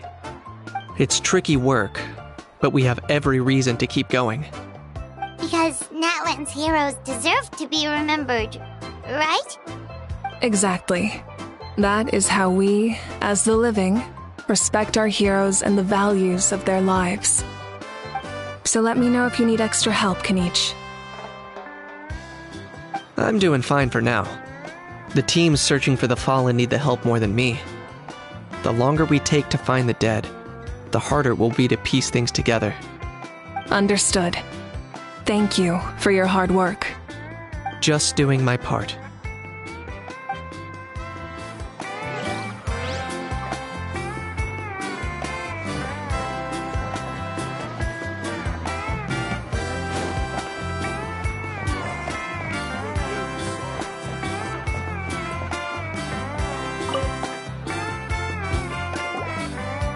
Oh, Mother Granny, Archon. I swear, I've been on my best behavior recently. Paimon knows it's just how you talk, but you've gotta realize how suspicious that sounds, right? I am curious, though. Are you still working with the captain? No, I don't have a reason to follow him anymore, so my life is back to normal. Growing vegetables, raising aphids. Well, maybe not completely normal. I'm still keeping tabs on the situation in the Night Kingdom. The ley lines are in a bad state. We plan on bringing that to an end. I know. You and other Granny, right? You're going to become great heroes, and the most I can do is weave a scroll of your deeds. Oh, you know how to do that? Most people from my tribe know the art, but I'm not very good. I can never seem to empty my mind. We commemorate the deeds of others as a form of inspiration. But rather than waiting for someone else to be inspired, isn't it faster to just take things into your own hands? Well, there are always things we can't do on our own. I wouldn't phrase it quite like that, but Paimon's not wrong. Time will give you an answer. I know how you feel, Auroron. It took me a long time to find my place in the world. I'm more mature now, but that passion, that drive to prove myself, I miss it sometimes. Maybe you'll change in the future, but you can still be proud of who you are now. You're saying I need to live in the present? Thank you, Archon. That's what I've always tried to do. Hey, looks like the food is almost ready. Let's head over. Paimon can't wait to feast. Oh, but if there are still people you want to see, that's okay. We can head over later, too.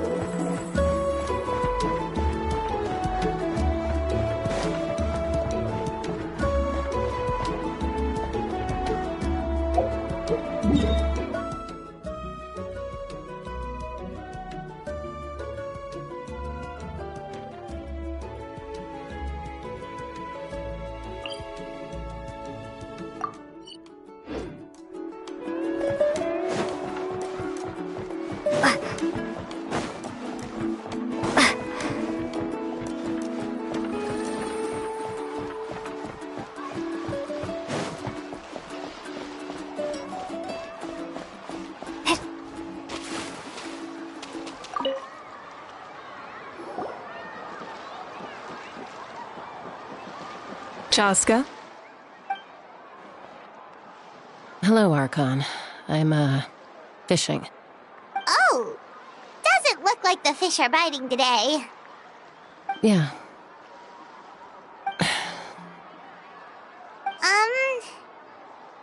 It's okay. You don't have to walk on eggshells around me. I know you can tell I'm not really trying to fish, but gazing at the water puts me at ease. I went to visit your parents, Chaska. Of course, I could only offer a few simple condolences. You helped a lot, actually. My mom has been doing better since your visit. I've always been grateful to my parents for taking me in, but now I have an even deeper sense of responsibility. I'll never be able to replace Koichi, but I will do everything in my power to pull them out of their loneliness and despair. That's exactly what your mother's worried about. She doesn't want you to push yourself to make up for their loss. After all, it's your loss too. Grief is not something that can be measured against others. You don't need to make amends, Chaska. Your loss is a tragedy, not a debt. In any case, they've always loved both of you. There's no need for you to become Koichi when they love you just for yourself. Yeah, don't put too much pressure on yourself. Thank you, everyone. Sounds like I owe my parents a conversation.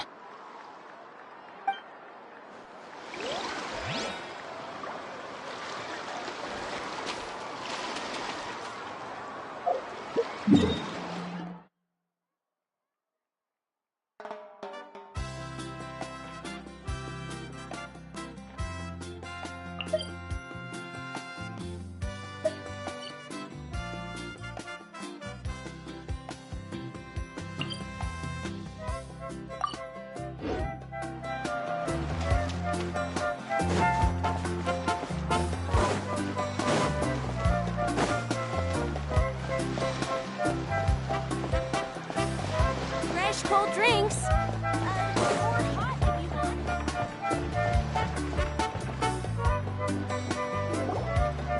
Milani, it's almost time for the feast. Maybe we should send the drinks out first. There's a bunch of guests here already. Yep. I'm making the juice as we speak. Oh, right, ice. Huh? Oh, you scared me. Sorry, we're a little busy in the kitchen right now, but the food is almost ready. Ahow! Get out of the ice bucket! The almighty Dragon Lord, Kahulahau, will not tolerate this stifling hut! We seek a cool place of repose. This bucket suits our taste. Oh, great, now we can't use any of this ice. Hey! This is your mess! Get back here! Kachina, Ahow is on the run. Help me catch him. Okay. Sorry, I gotta help with the how. As usual, Ahow brings chaos wherever he goes. Lively, isn't it? Leave this to me, Kachina. What is this? Who dares lay a hand on the almighty... Mawika! I got him, Mualani. Oh, expert Ahow wrangling, Archon. Thank you. You shall utter our name with more reverence, or we shall... or I'll get Kanich to ask you to apologize. Some Dragon Lord you are if you need your servant to protect you. Ahow ruined an entire bucket of ice. We have others, but still, that was not cool. How should he be punished, Archon? Let me think. Seems like you could use some extra hands around here. Ahow, help out in the kitchen. What? The almighty Dragon Lord, Kahulahau, shall not be reduced to a menial kitchen laborer! I wasn't asking. Understood. How? You have to learn to be good at some point. Well, hop to it. There's a pile of vegetables with your name on it. You need to wash every leaf. Help! Someone save me!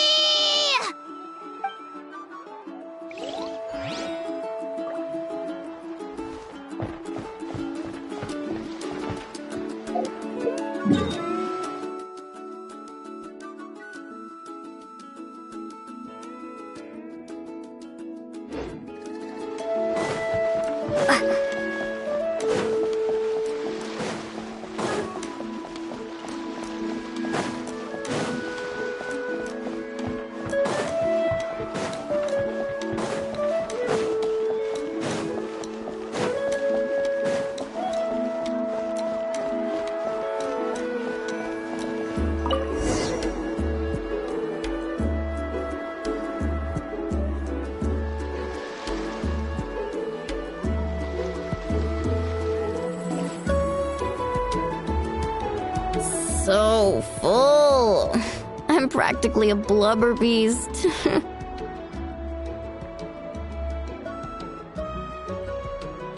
What's that? A creature from Fontaine with a super round belly. You've never seen a picture of one?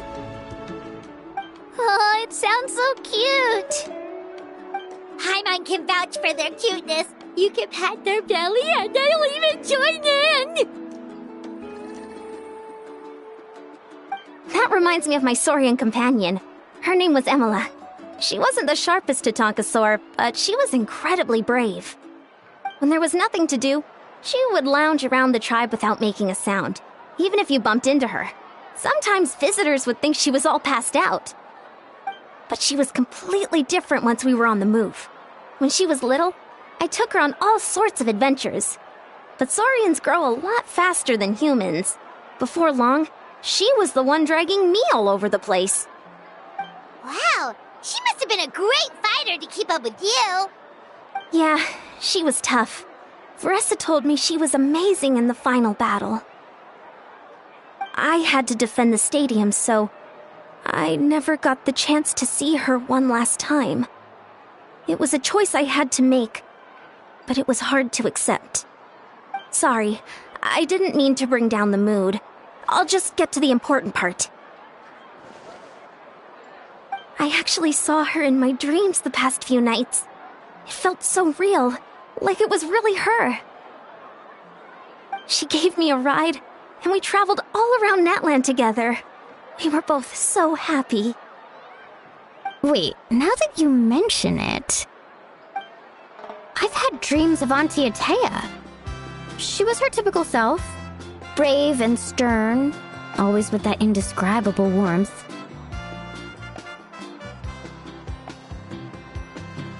I've never had a dream that felt so real. Just like you said, it felt like I actually got to see her again. So it wasn't just me. Wait, you've had dreams too? Oh, don't tell Paimon you dreamt of your aphids or something. It wasn't just them. Some of the Gramps and Grannies who looked after me were there too. Growing up, I could always hear a degree of guilt in the way they spoke to me. It's why they never asked anything of me. Why they gave me so much freedom. I never wanted things to be that way. But even in my own dreams, nothing changed. They sounded exactly the same, just like real life. The same thing happened to me. I dreamt of Ayo's grandparents. Ayo? Oh, right, your saurian companion. Ayo's grandparents fell to the abyss during the battle, so it's been really hard for him. He's barely been eating.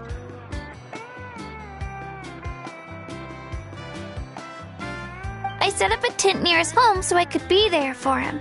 And I had a dream that his grandparents came back.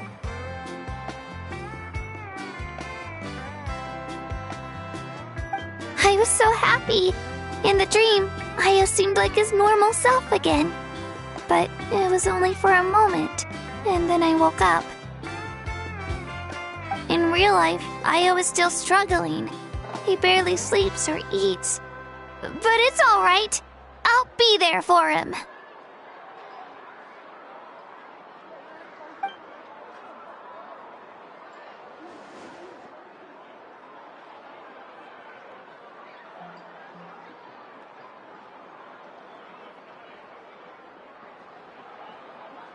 Traveler?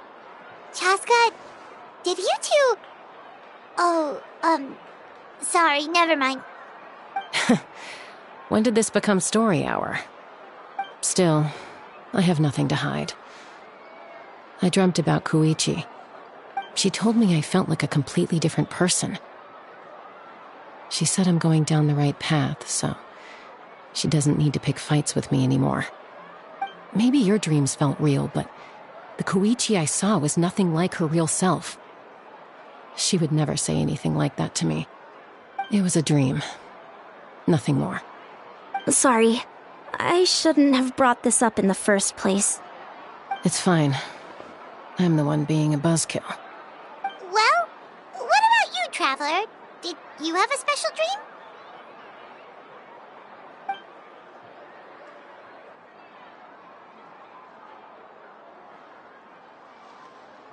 You're kidding. The captain?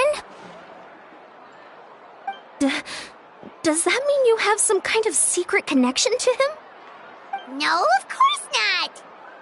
Maybe the Traveler's dream is a different kind of phenomenon.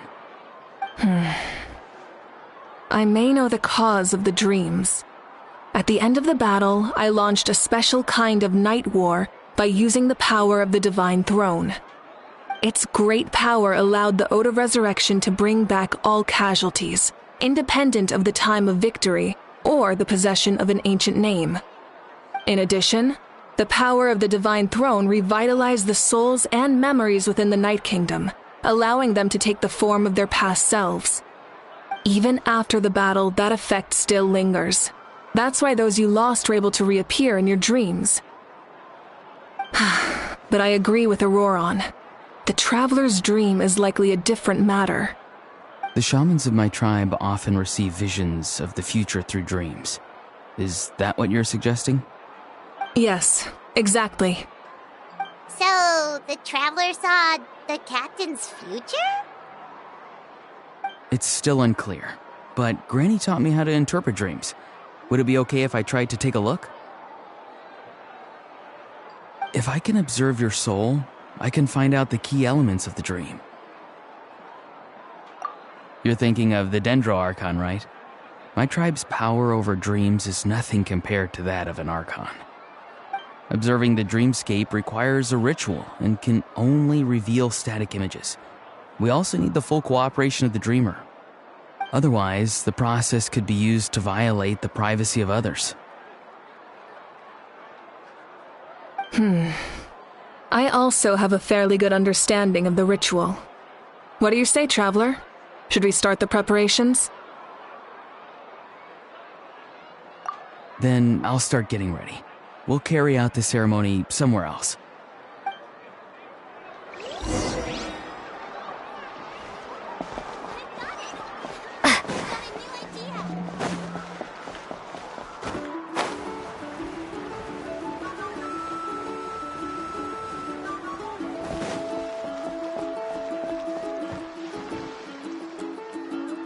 I never knew you could make it this way.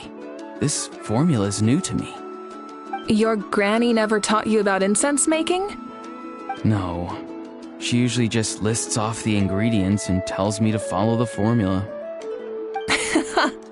Then you still have a lot to learn from her.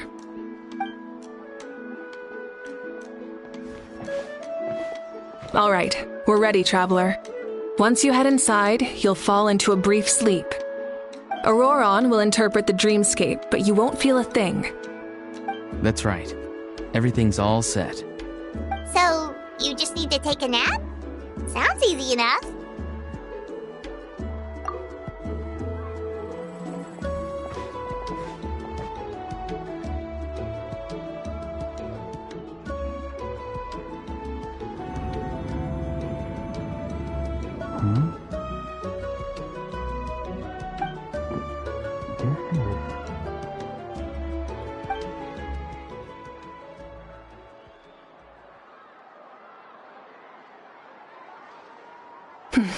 Here, have some water. It'll help to clear your head. You're awake already, Traveler? That was fast. It was enough. What did you learn, Auroron? The person next to the captain. I've seen him before. He was the one who tried to possess me back at the ruin. Huh? It was him? Guthred, right? The military doctor? So you know that name too? Yeah, the captain told us about him when we were helping Eon-san.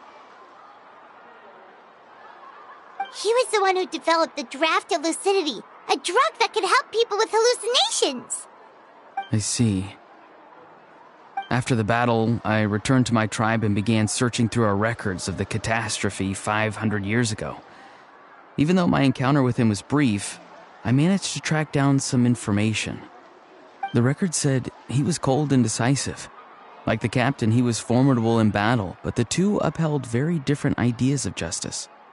So, he didn't have the captain's sense of honor? That makes sense. The best partners are those who complement each other. Wait, if there are records of all this, that must mean the captain was famous in that land.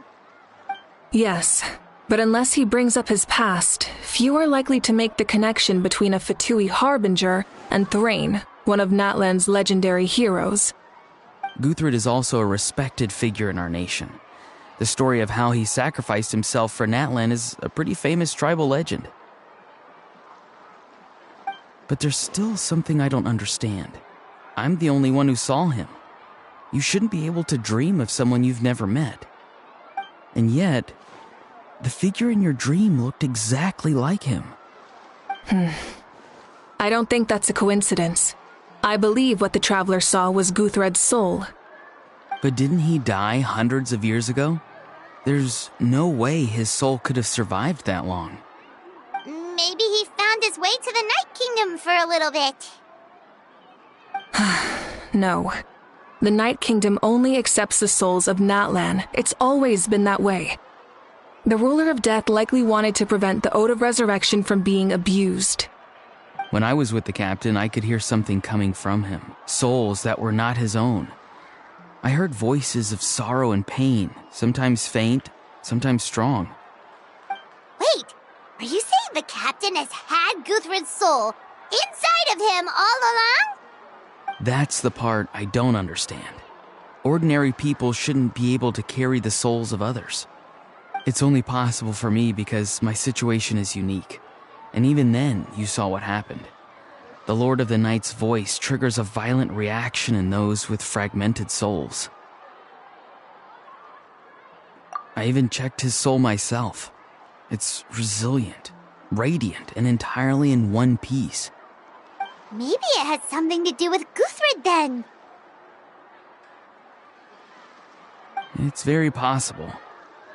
It's still too early to tell, but the continued existence of Guthred's soul is likely the key to figuring out the captain's true intentions. I agree. The captain never revealed anything to you? The two of you worked together for quite some time. No, he rarely talked about himself. We were united in our efforts to save Natlan, but it never went beyond that.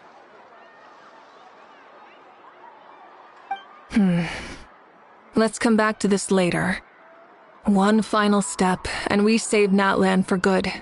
That must be our focus. I'll tell the officials at the speaker's chamber to monitor the captain. Nevertheless, I doubt his goal will interfere with our plan. Yeah, he's definitely up to something. But there are far more important things for Paimon to worry about. Like if Paimon had to rate her level of worry, the captain gets maybe 50 points.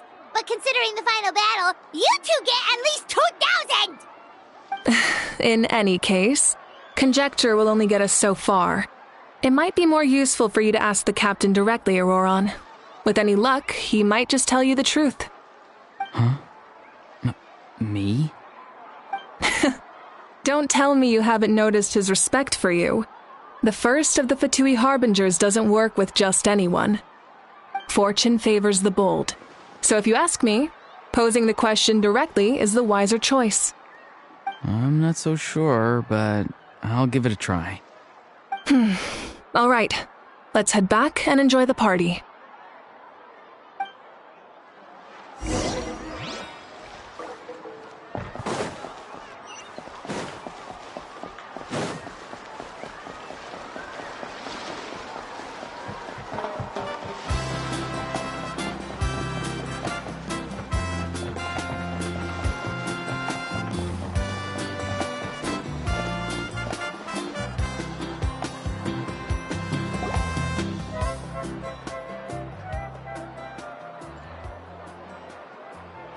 Thank you so much for coming, everyone! As this gathering comes to a close, let's hear it for the Pyro Archon and the Traveler one last time! Good luck. You've got this! For Natlan! Thank you, everyone. Today has meant so much to me. It's been a long time since I had the chance to truly relax. Yeah, today was great. Well, that concludes the send-off. Everyone is free to go. Any volunteers willing to stick around for cleanup, follow me! Oh, I'm in.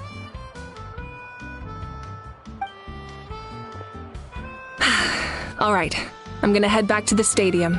I'm sure there's a lot of work to make up at the speaker's chamber. Wait, what happened to taking a break?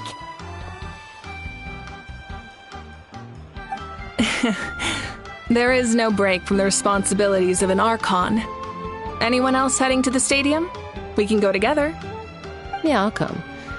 There's a few things I want to pick up before I head home. No one really needs a peacemaker right now, so I think I'll spend some time with my parents. Okay, see you soon!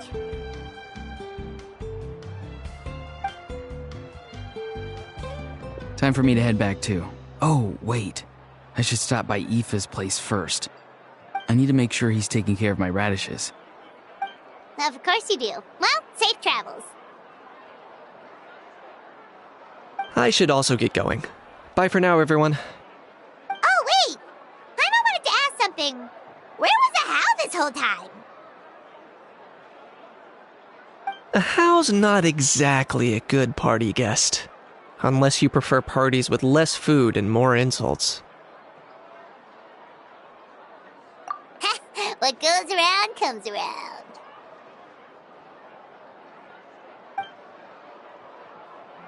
I'm gonna go too. Good luck with your ancient name. Not sure if you already know this, but being the first bearer of your name is a huge honor in Natlan. It comes with a lot of responsibility. But I'm sure your deeds will be remembered for generations to come. I believe in you. Well, I guess I should head out too. It's gonna be super late by the time I get back. I think I'll go see Shilonin. She's probably done with your ancient name by now. I can check for you. Yeah, Shilonin is an amazing engraver. She usually works really fast. But your ancient name is a special case, so I can't say for sure. Well, we also don't have anything to do, so why don't we go together? Oh, it's okay. I'm not alone. Turbo Twirly's with me. Still, if you want to check on the progress, we should definitely go together. Getting an ancient name is such a special moment. Woo! Let's go!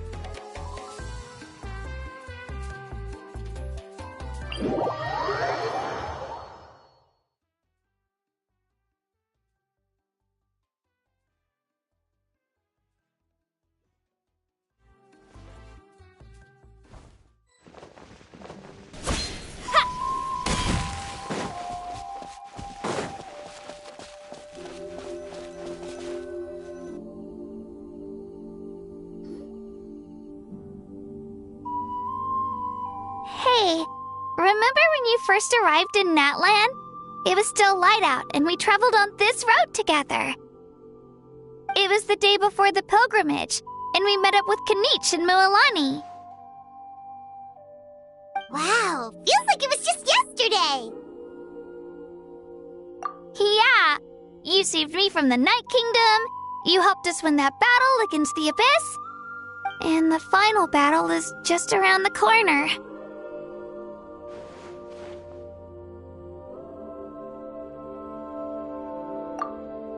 Huh? Oh, yeah. You're right. I was so nervous the night before the pilgrimage, but your words of encouragement made me feel a lot better. I slept so well that night and earned the best score I've ever had in the pilgrimage. So, if you're nervous, traveler, maybe I can encourage you this time. I've learned so much from you, but I doubt I can return the favor.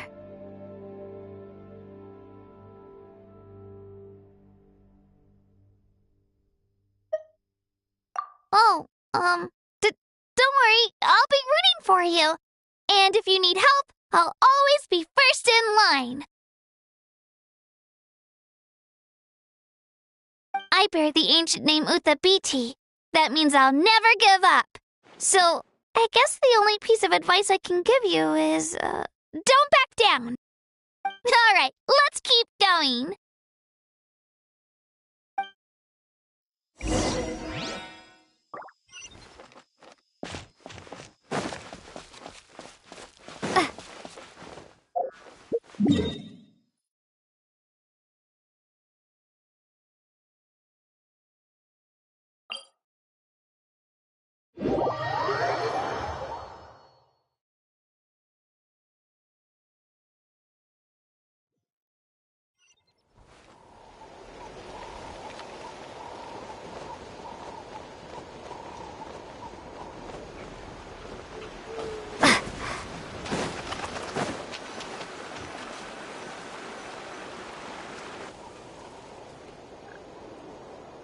Hey, this is where we met Toto, isn't it?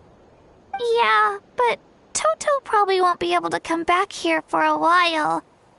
During the battle, Toto refused to leave this place. Monsters started closing in and he got really injured. But an amazing doctor saved his life. The doctor said he refused to leave because of his territorial instincts. I have a different idea, though. Toto is a gentle creature. He's not aggressive or territorial. He loves his home and wants to share that with everyone in the area. I don't like conflict or violence either. Toto and I are similar in that way. But we want to protect the things we love from being destroyed. So, we chose to fight. Love is an extremely positive and powerful emotion, but sometimes it comes with pain. That's what my dad always says. Now I finally understand what he meant. It's alright. This will all be over soon. The fact that I was born in this era, that I got to meet legendary heroes like you and our Archon, actually makes me feel really lucky. I've always wanted to see what Natlan would be like without the Abyss. And now, that day is just around the corner. I know you two can win this. Yeah, it's time to get this over with. We've still got a long journey ahead of us. Come on, we're almost there.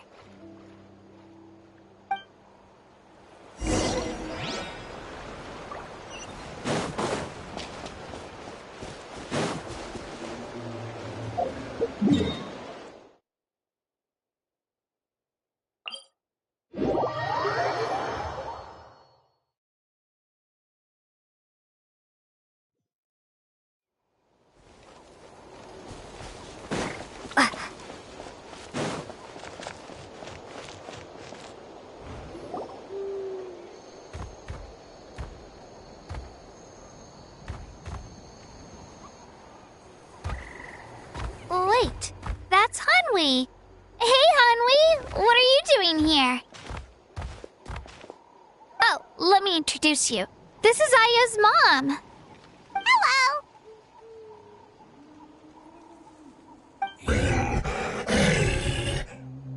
Oh no, you seem worried. Is something wrong? She left. Come on, let's follow her.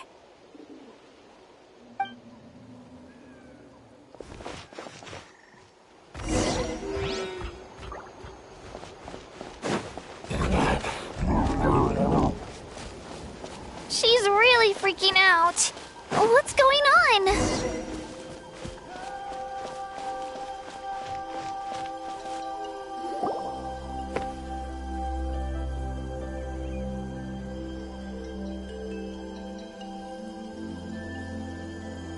Oh, it's because of Io.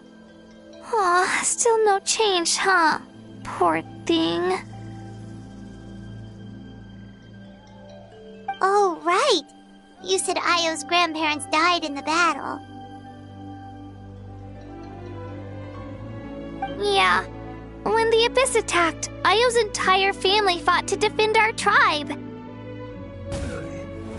Io's parents made it through, but his grandparents weren't so lucky. The whole family was really close, and now Io barely sleeps or eats. All he wants to do is look for them. Maybe he thinks his grandparents are still out there somewhere, but there's no bringing them back. Hey, Io. It's me. Feeling any better? I brought some steak for you. I know it's your favorite, and it's still warm. Want some? Nope. It's like he doesn't even know I'm here. Traveler, doesn't this situation remind you of abyssal corrosion syndrome? Huh? What's abyssal corrosion syndrome? According to the captain, it's a kind of mental disorder that results from abyssal contamination, even after its power has been purified. It can cause hallucinations, mental breakdowns. It's really dangerous. That does kind of sound like what's happening to Io, but I don't think he was contaminated by the Abyss. It's hard to say for sure. Still, abyssal power was everywhere during the battle. Maybe it affected him indirectly. It's possible. Yeah, that medicine was really effective against the worst cases. Since we don't have any other options, should we give it a try? Okay, but just a small amount. Since it was developed for humans, it might have a different effect on a Saurian. Yeah, better safe than sorry.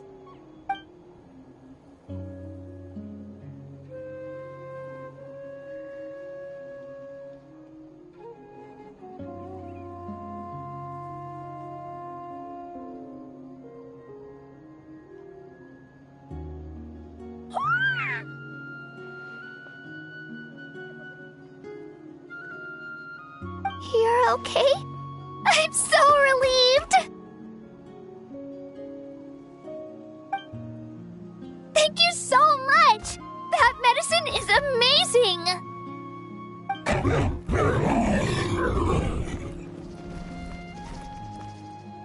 Done eating, Io? Then you should get some rest. You've barely slept these past few days. Okay. You're full of energy, aren't you? Fine, I won't nag you. Just don't overdo it. Thank you so much, you two. You helped save Io.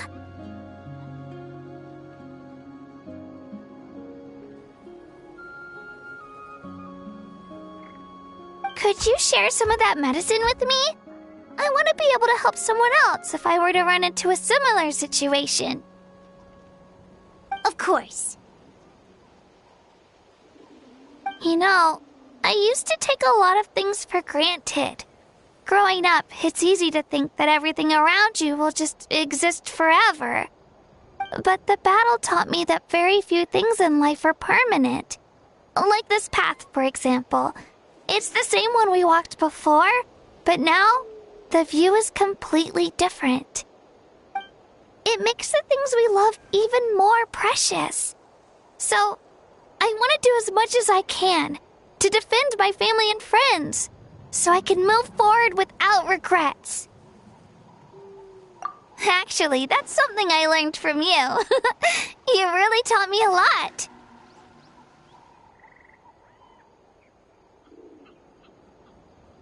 Yeah, you're so talented and strong. Practically a star pupil. Really? So you think I'm doing a good job? I've been a good disciple? Or a student? Or,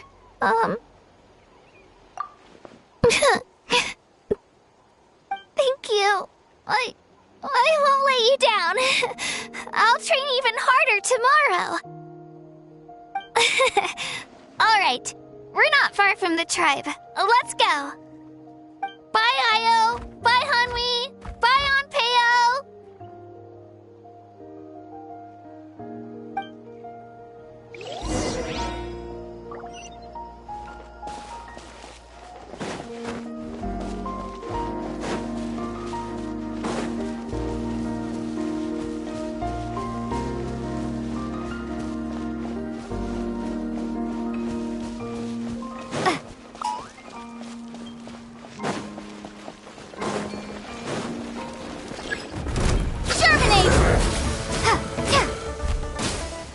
Steady as Rest and rebuild!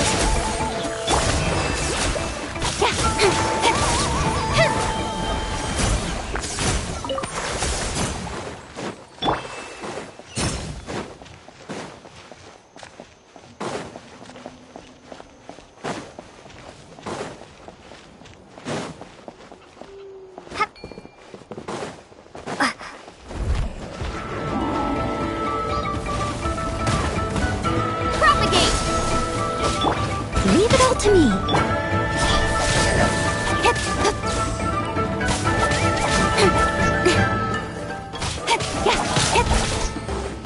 Don't blink.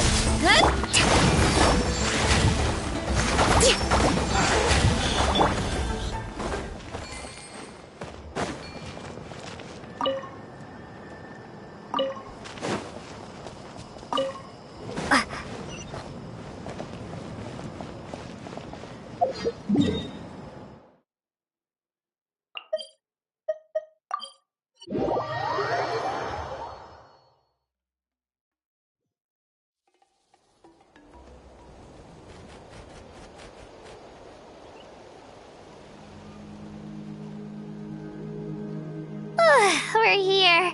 That was quite the trek. After you visit Shilonin, you should come over for dinner.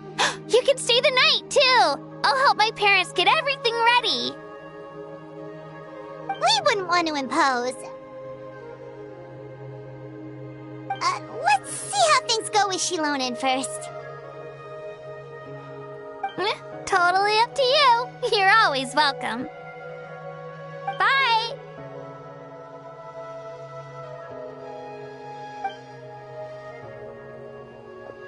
When you think about it, we actually haven't known Kachina that long. Our journey in Natland feels like it just started, and now it's about to end.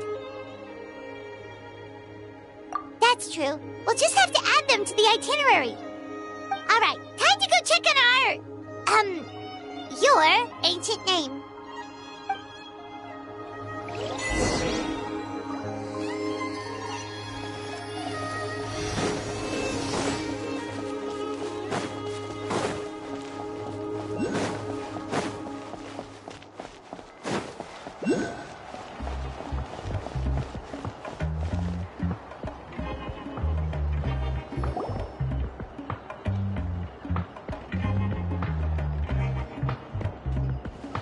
Oh, it's you two. The party's over, I'm guessing? You knew about that? Of course. Everyone in Natlan is rooting for you. Shilonin is working on the last part of your ancient name. It's best not to bother her when she's in the zone. Your name is a special case. There were quite a few headaches along the way, which slowed the progress. I told Shilonin if we hurry, we might make it to the feast in time to snag the last round of barbecue. I was just teasing, but she gave it some serious thought, nodded, and really hit the ground running after that. It's like my joke lit a fire under her or something. So sounds like she really wanted that barbecue. Yeah, it's a favorite in her tribe. I bet she still hasn't realized the feast is already over. Wait, should we go make some for her then? Oh, I appreciate the thought, but there's no need. I can tell what time it is. The light outside is a dead giveaway. Besides, I knew it was a joke, but we were having a serious conversation at the time, so I decided to give a serious response.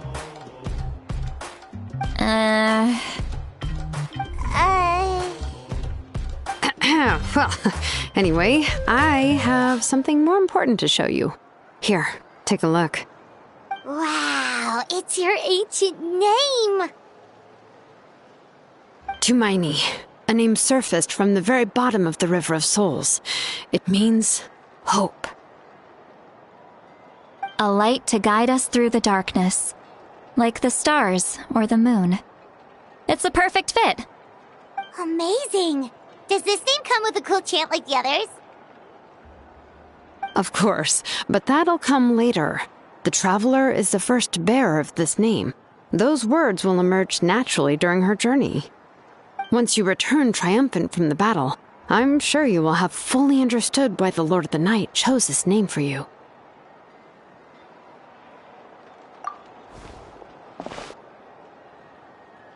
Well, getting this name turned out to be easier than Paimon was expecting. It all came down to the Lord of the Night's power.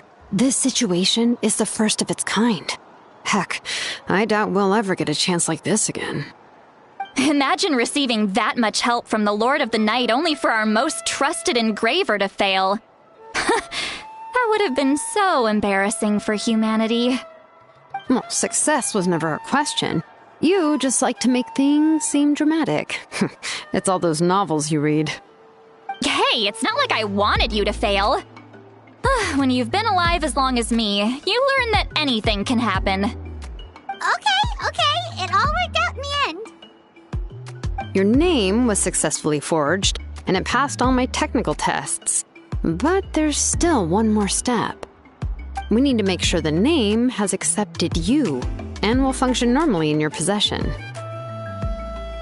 An Outlander has never received an ancient name before. I wouldn't be surprised if something equally unprecedented happens when you connect to it. So you're saying it's still too early to celebrate? Well, when it comes to something this important, we can't leave anything to chance. Let's run this final test. Oh, don't worry, the process is simple. We can find a quiet place to test it out after dinner. Basically, I need to observe whether your soul can connect to the ley lines, and make sure there are no signs of rejection. Last time, you essentially barged into the Night Kingdom, but now we must make sure that it will truly accept you. Just leave it to me. I'm a professional. Oh, and you can have the Pilgrim's Chronicle back. Huh? It wasn't destroyed? If forging an ancient name consumed the memories used to create it, the first person to bear the name would never be remembered. The Pilgrim's Chronicle is still the most significant proof of your adventures in that land. No need to make a fuss. Let's go eat. I'm starving. Come on, I'll take you to my favorite barbecue place. Barbecue. See? I knew you couldn't resist. Oh, well, I forgot to mention, the place has top-tier alcohol as well. Well, what are we waiting for? Hop to it, people!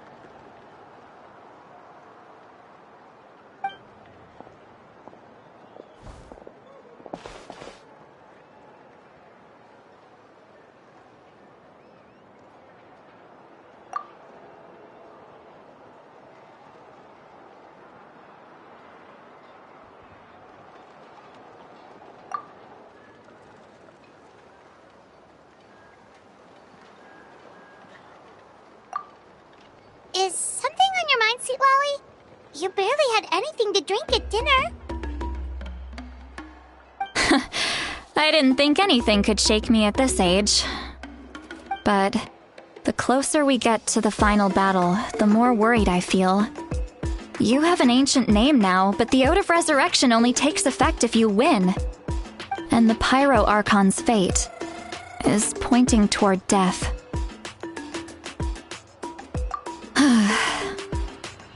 I believe in you. And thank you. Your words mean a lot. All right, I'm ready. Oh, is, something wrong? No, not at all! See, Lolly just ate too much. Yes, that's right. So I should really walk it off.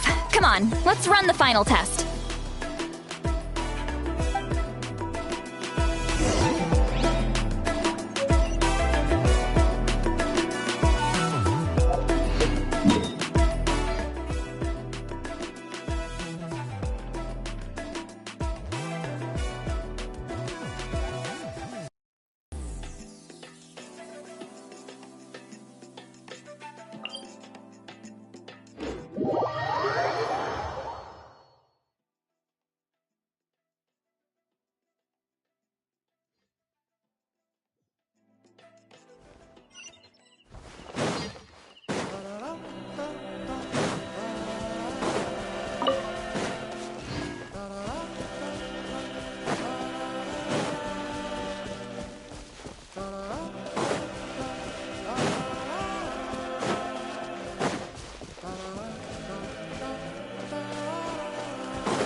Incoming.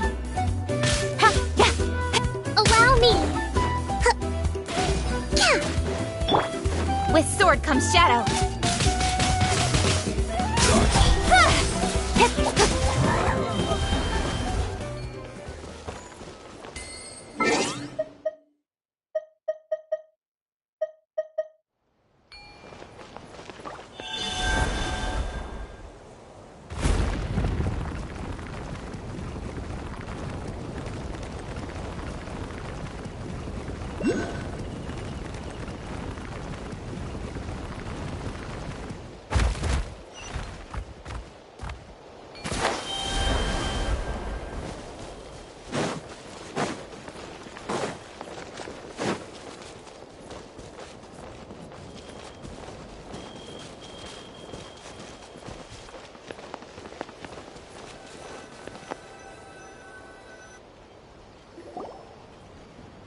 All set, Shilonen? Yeah, just need to check one more thing, and... yeah, okay, we're good. All right, I'll stand next to you and monitor your connection to the ley lines. It shouldn't take long, but you need to look out for one thing. This test relies on the same principles as the Spirit Speaker Stone. I heard about what happened when you used it last time. Oh yeah! Abyssal power kept surging out. If Chaska hadn't destroyed the stone, Vichama would have been consumed by the abyss! That's exactly what I'm worried about. All this time, our final foe has continued to corrode the ley lines from the depths of the Night Kingdom. Your resistance to its power is remarkable, but you need to tell me if anything feels wrong. If either of us notices something off, the test ends. Got it? Don't worry, I'll use elemental power to take care of that. This isn't exactly a picnic in the park, but everyone knows you never leave trash behind. Shilonen, I'm ready to start. Paimon, give us a little more space. Oh, okay. Let's do this.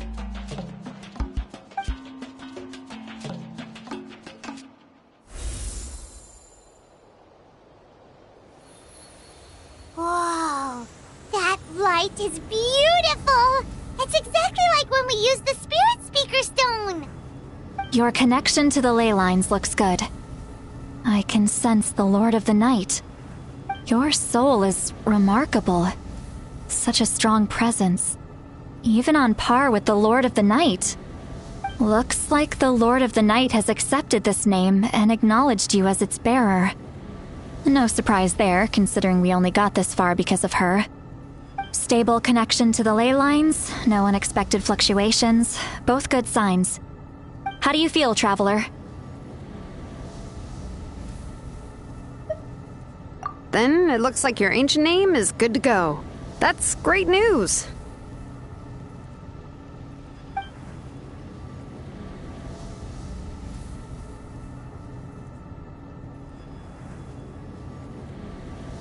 Wait, look, something's coming! No need to panic, Paimon. The damage to the ley lines has allowed these soul-like beings to leak out onto the surface. It's just because of the ritual. It makes it so that everyone can see them. I know they look like ghosts, but it shouldn't last long. Although there shouldn't be this many. Home. This way. Shilonen, stop the test! We've already confirmed what we came here for! Got it!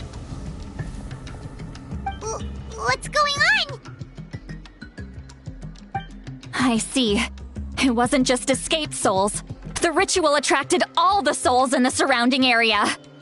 Surrounding area? The Night Kingdom is getting weaker by the day, especially in its capacity to accept souls. After death, many souls fail to return to the ley lines. Once a soul becomes lost, it can never return to the Night Kingdom. Lost souls can only wander listlessly, gradually fading from existence before disappearing entirely. Please, take me back.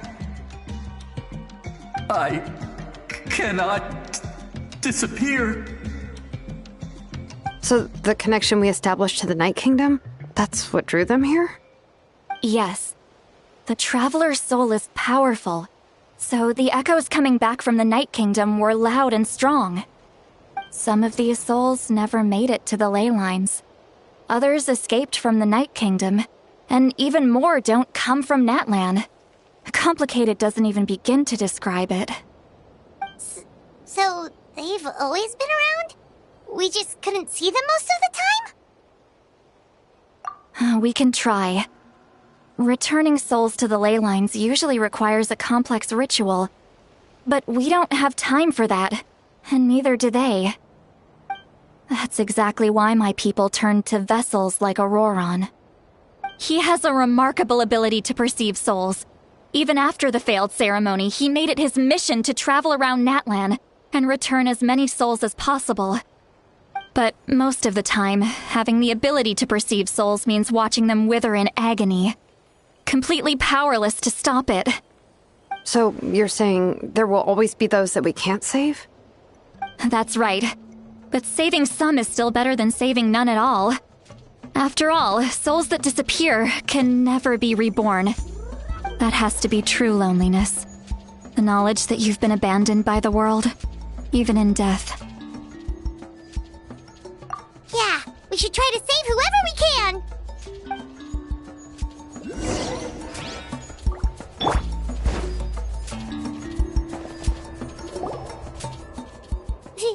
Vichama, is that you?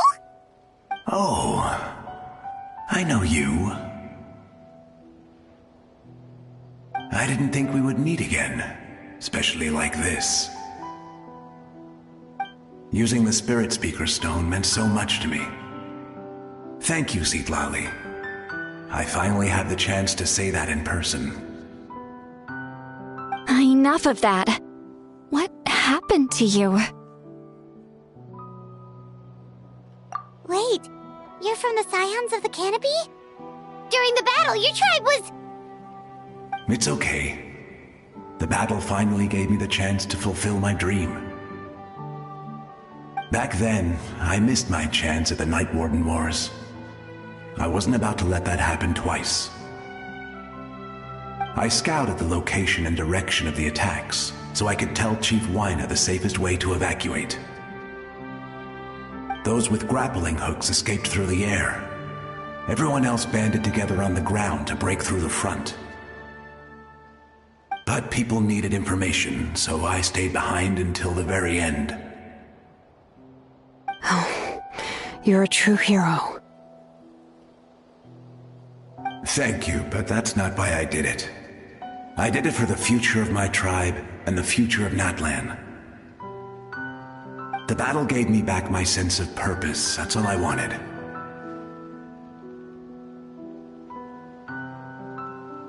And anyway, I was supposed to see Malco again.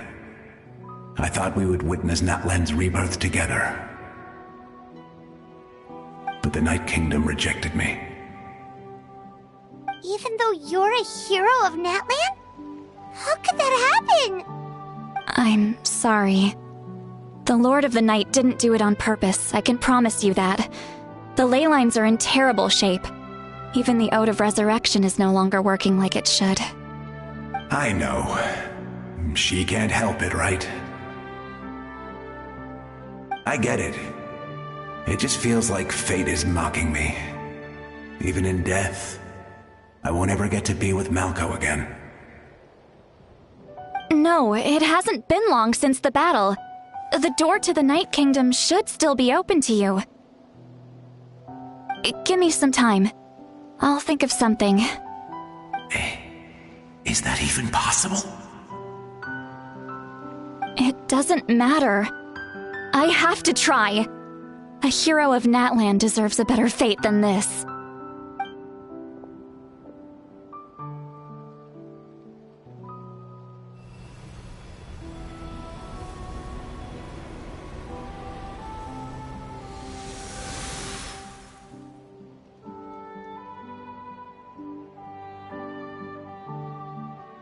This feeling.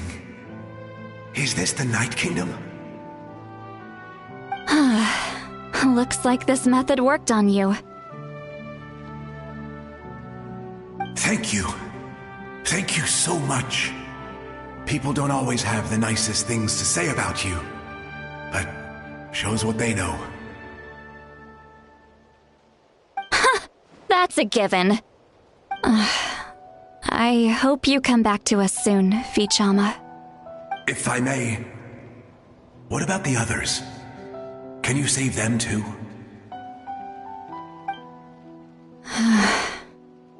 We're sorry.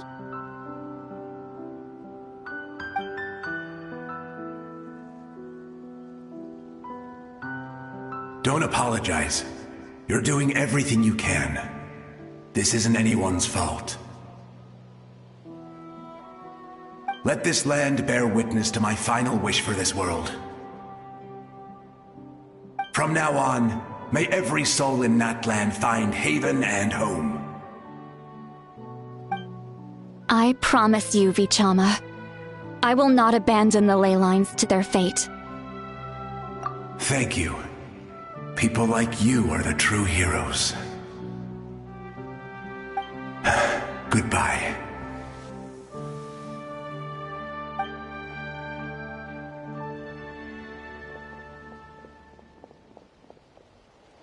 Let me go back. Please, my child is waiting for me.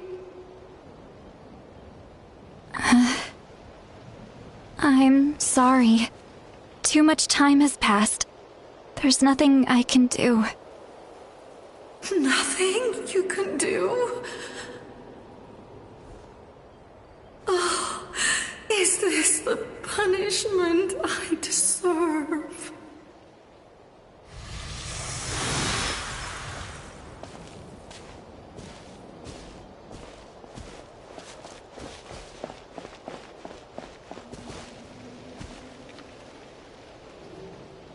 Home? Here? Home? She's one of the souls that overflowed from the Night Kingdom. She can no longer go back there. Home. Home. We're sorry. If there was anything we could do...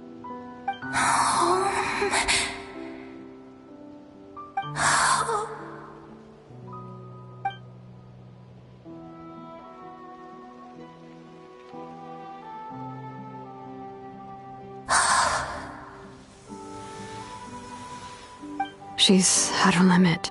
Just getting here has taken all her strength.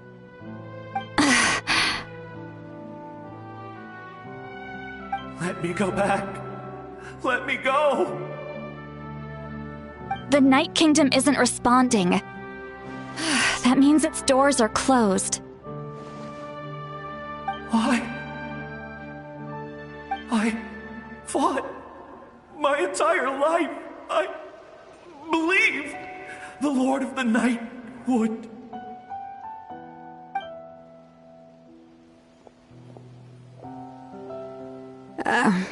I'm sorry. The lane lines are overwhelmed, and the Lord of the Night has no strength left. Me. Who am I? Does it even matter who I am?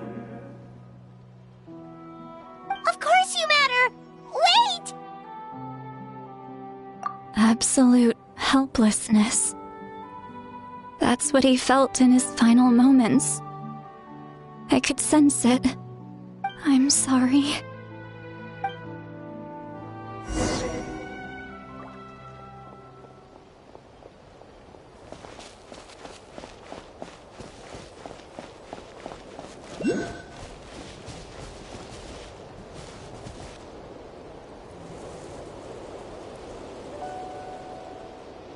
Save me!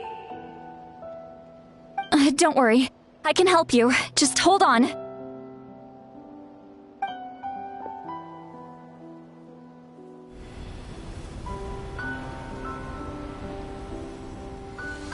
The Night Kingdom. Thank you.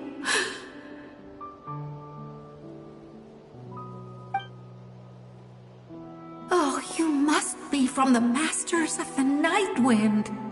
Would you tell me your name, kind soul? Seat Lolly. Seat Lolly. What a beautiful name. Dazzling, just like the stars in the sky.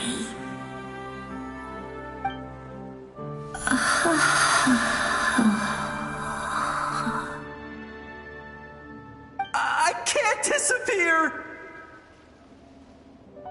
It hasn't been long since he died. I can still try to save him. I can't. I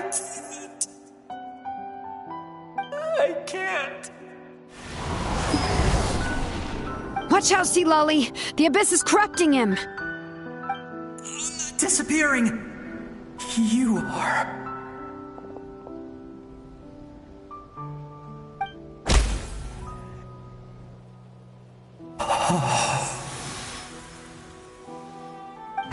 I'm sorry.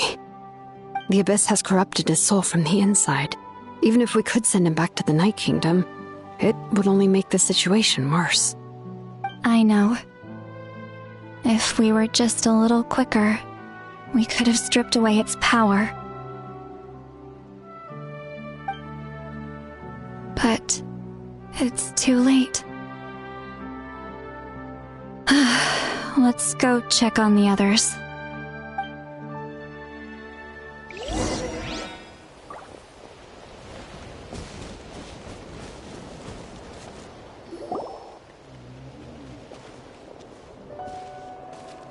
Oh no! Saurian souls can be affected too? Their souls are still intact. I should be able to help them. Hold on! Is that...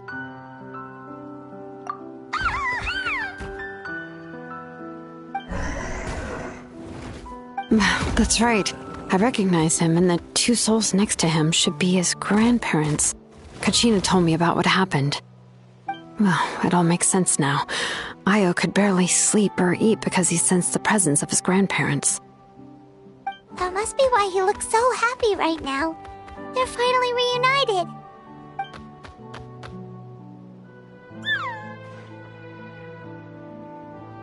When was the last time Io slept?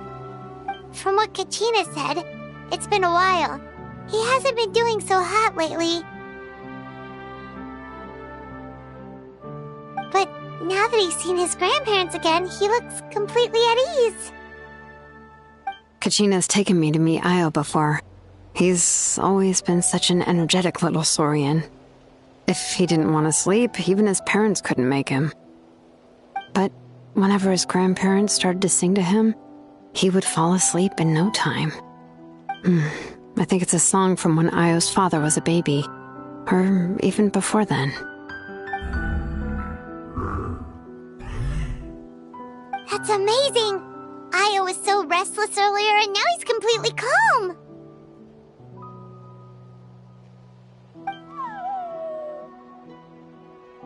Io can finally get a good night's sleep. Still, it's not like this can go on forever. No, their time is running out. I have to send them back to the Night Kingdom before it's too late.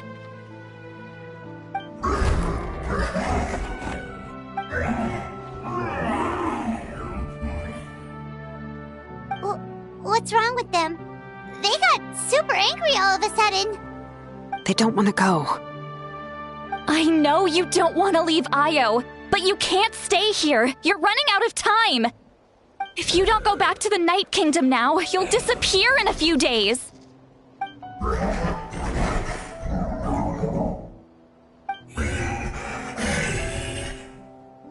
They've made their position clear. We want to stay by his side, no matter what.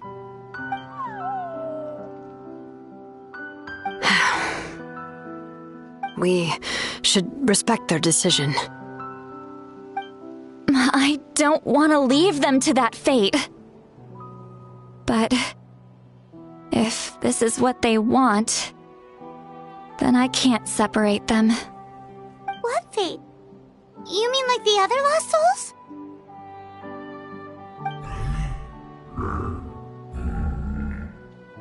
Yes. They will gradually fade away, painfully and slowly, until nothing is left. But that is their choice. For the next few days, at least Io will get a good night's sleep. That's the only way to prevent more souls from suffering the same fate. Once all traces of abyssal power are removed from the Night Kingdom, the Pyro Archon will restore the ley lines. That's the final step of our plan. So we're not just fighting for the living, but for the dead too. What dream? Oh yeah, you said the captain had a bunch of these kinds of souls with him. Maybe they're looking for a home too. But it's impossible for Conrians to enter the Night Kingdom, right? Although it wouldn't be the first time the captain tried to do the impossible.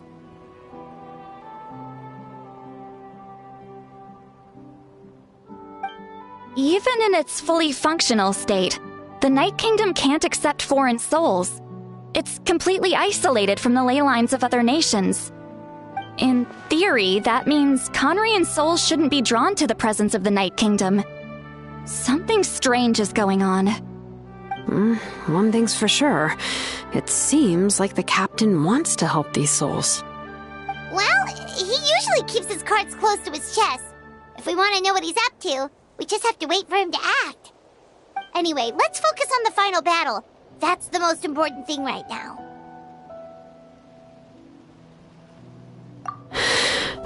I will.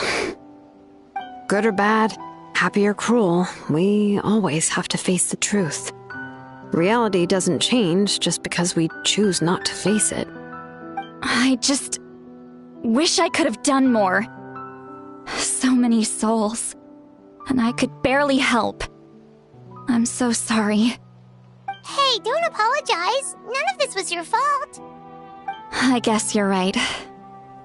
If we want to end this, we have to tackle the root of the problem, the ley lines. It's just another reason why this battle is so important. Traveler, before you set off, remember to give your ancient name to the Pyro Archon. She will introduce it to our people and explain its meaning.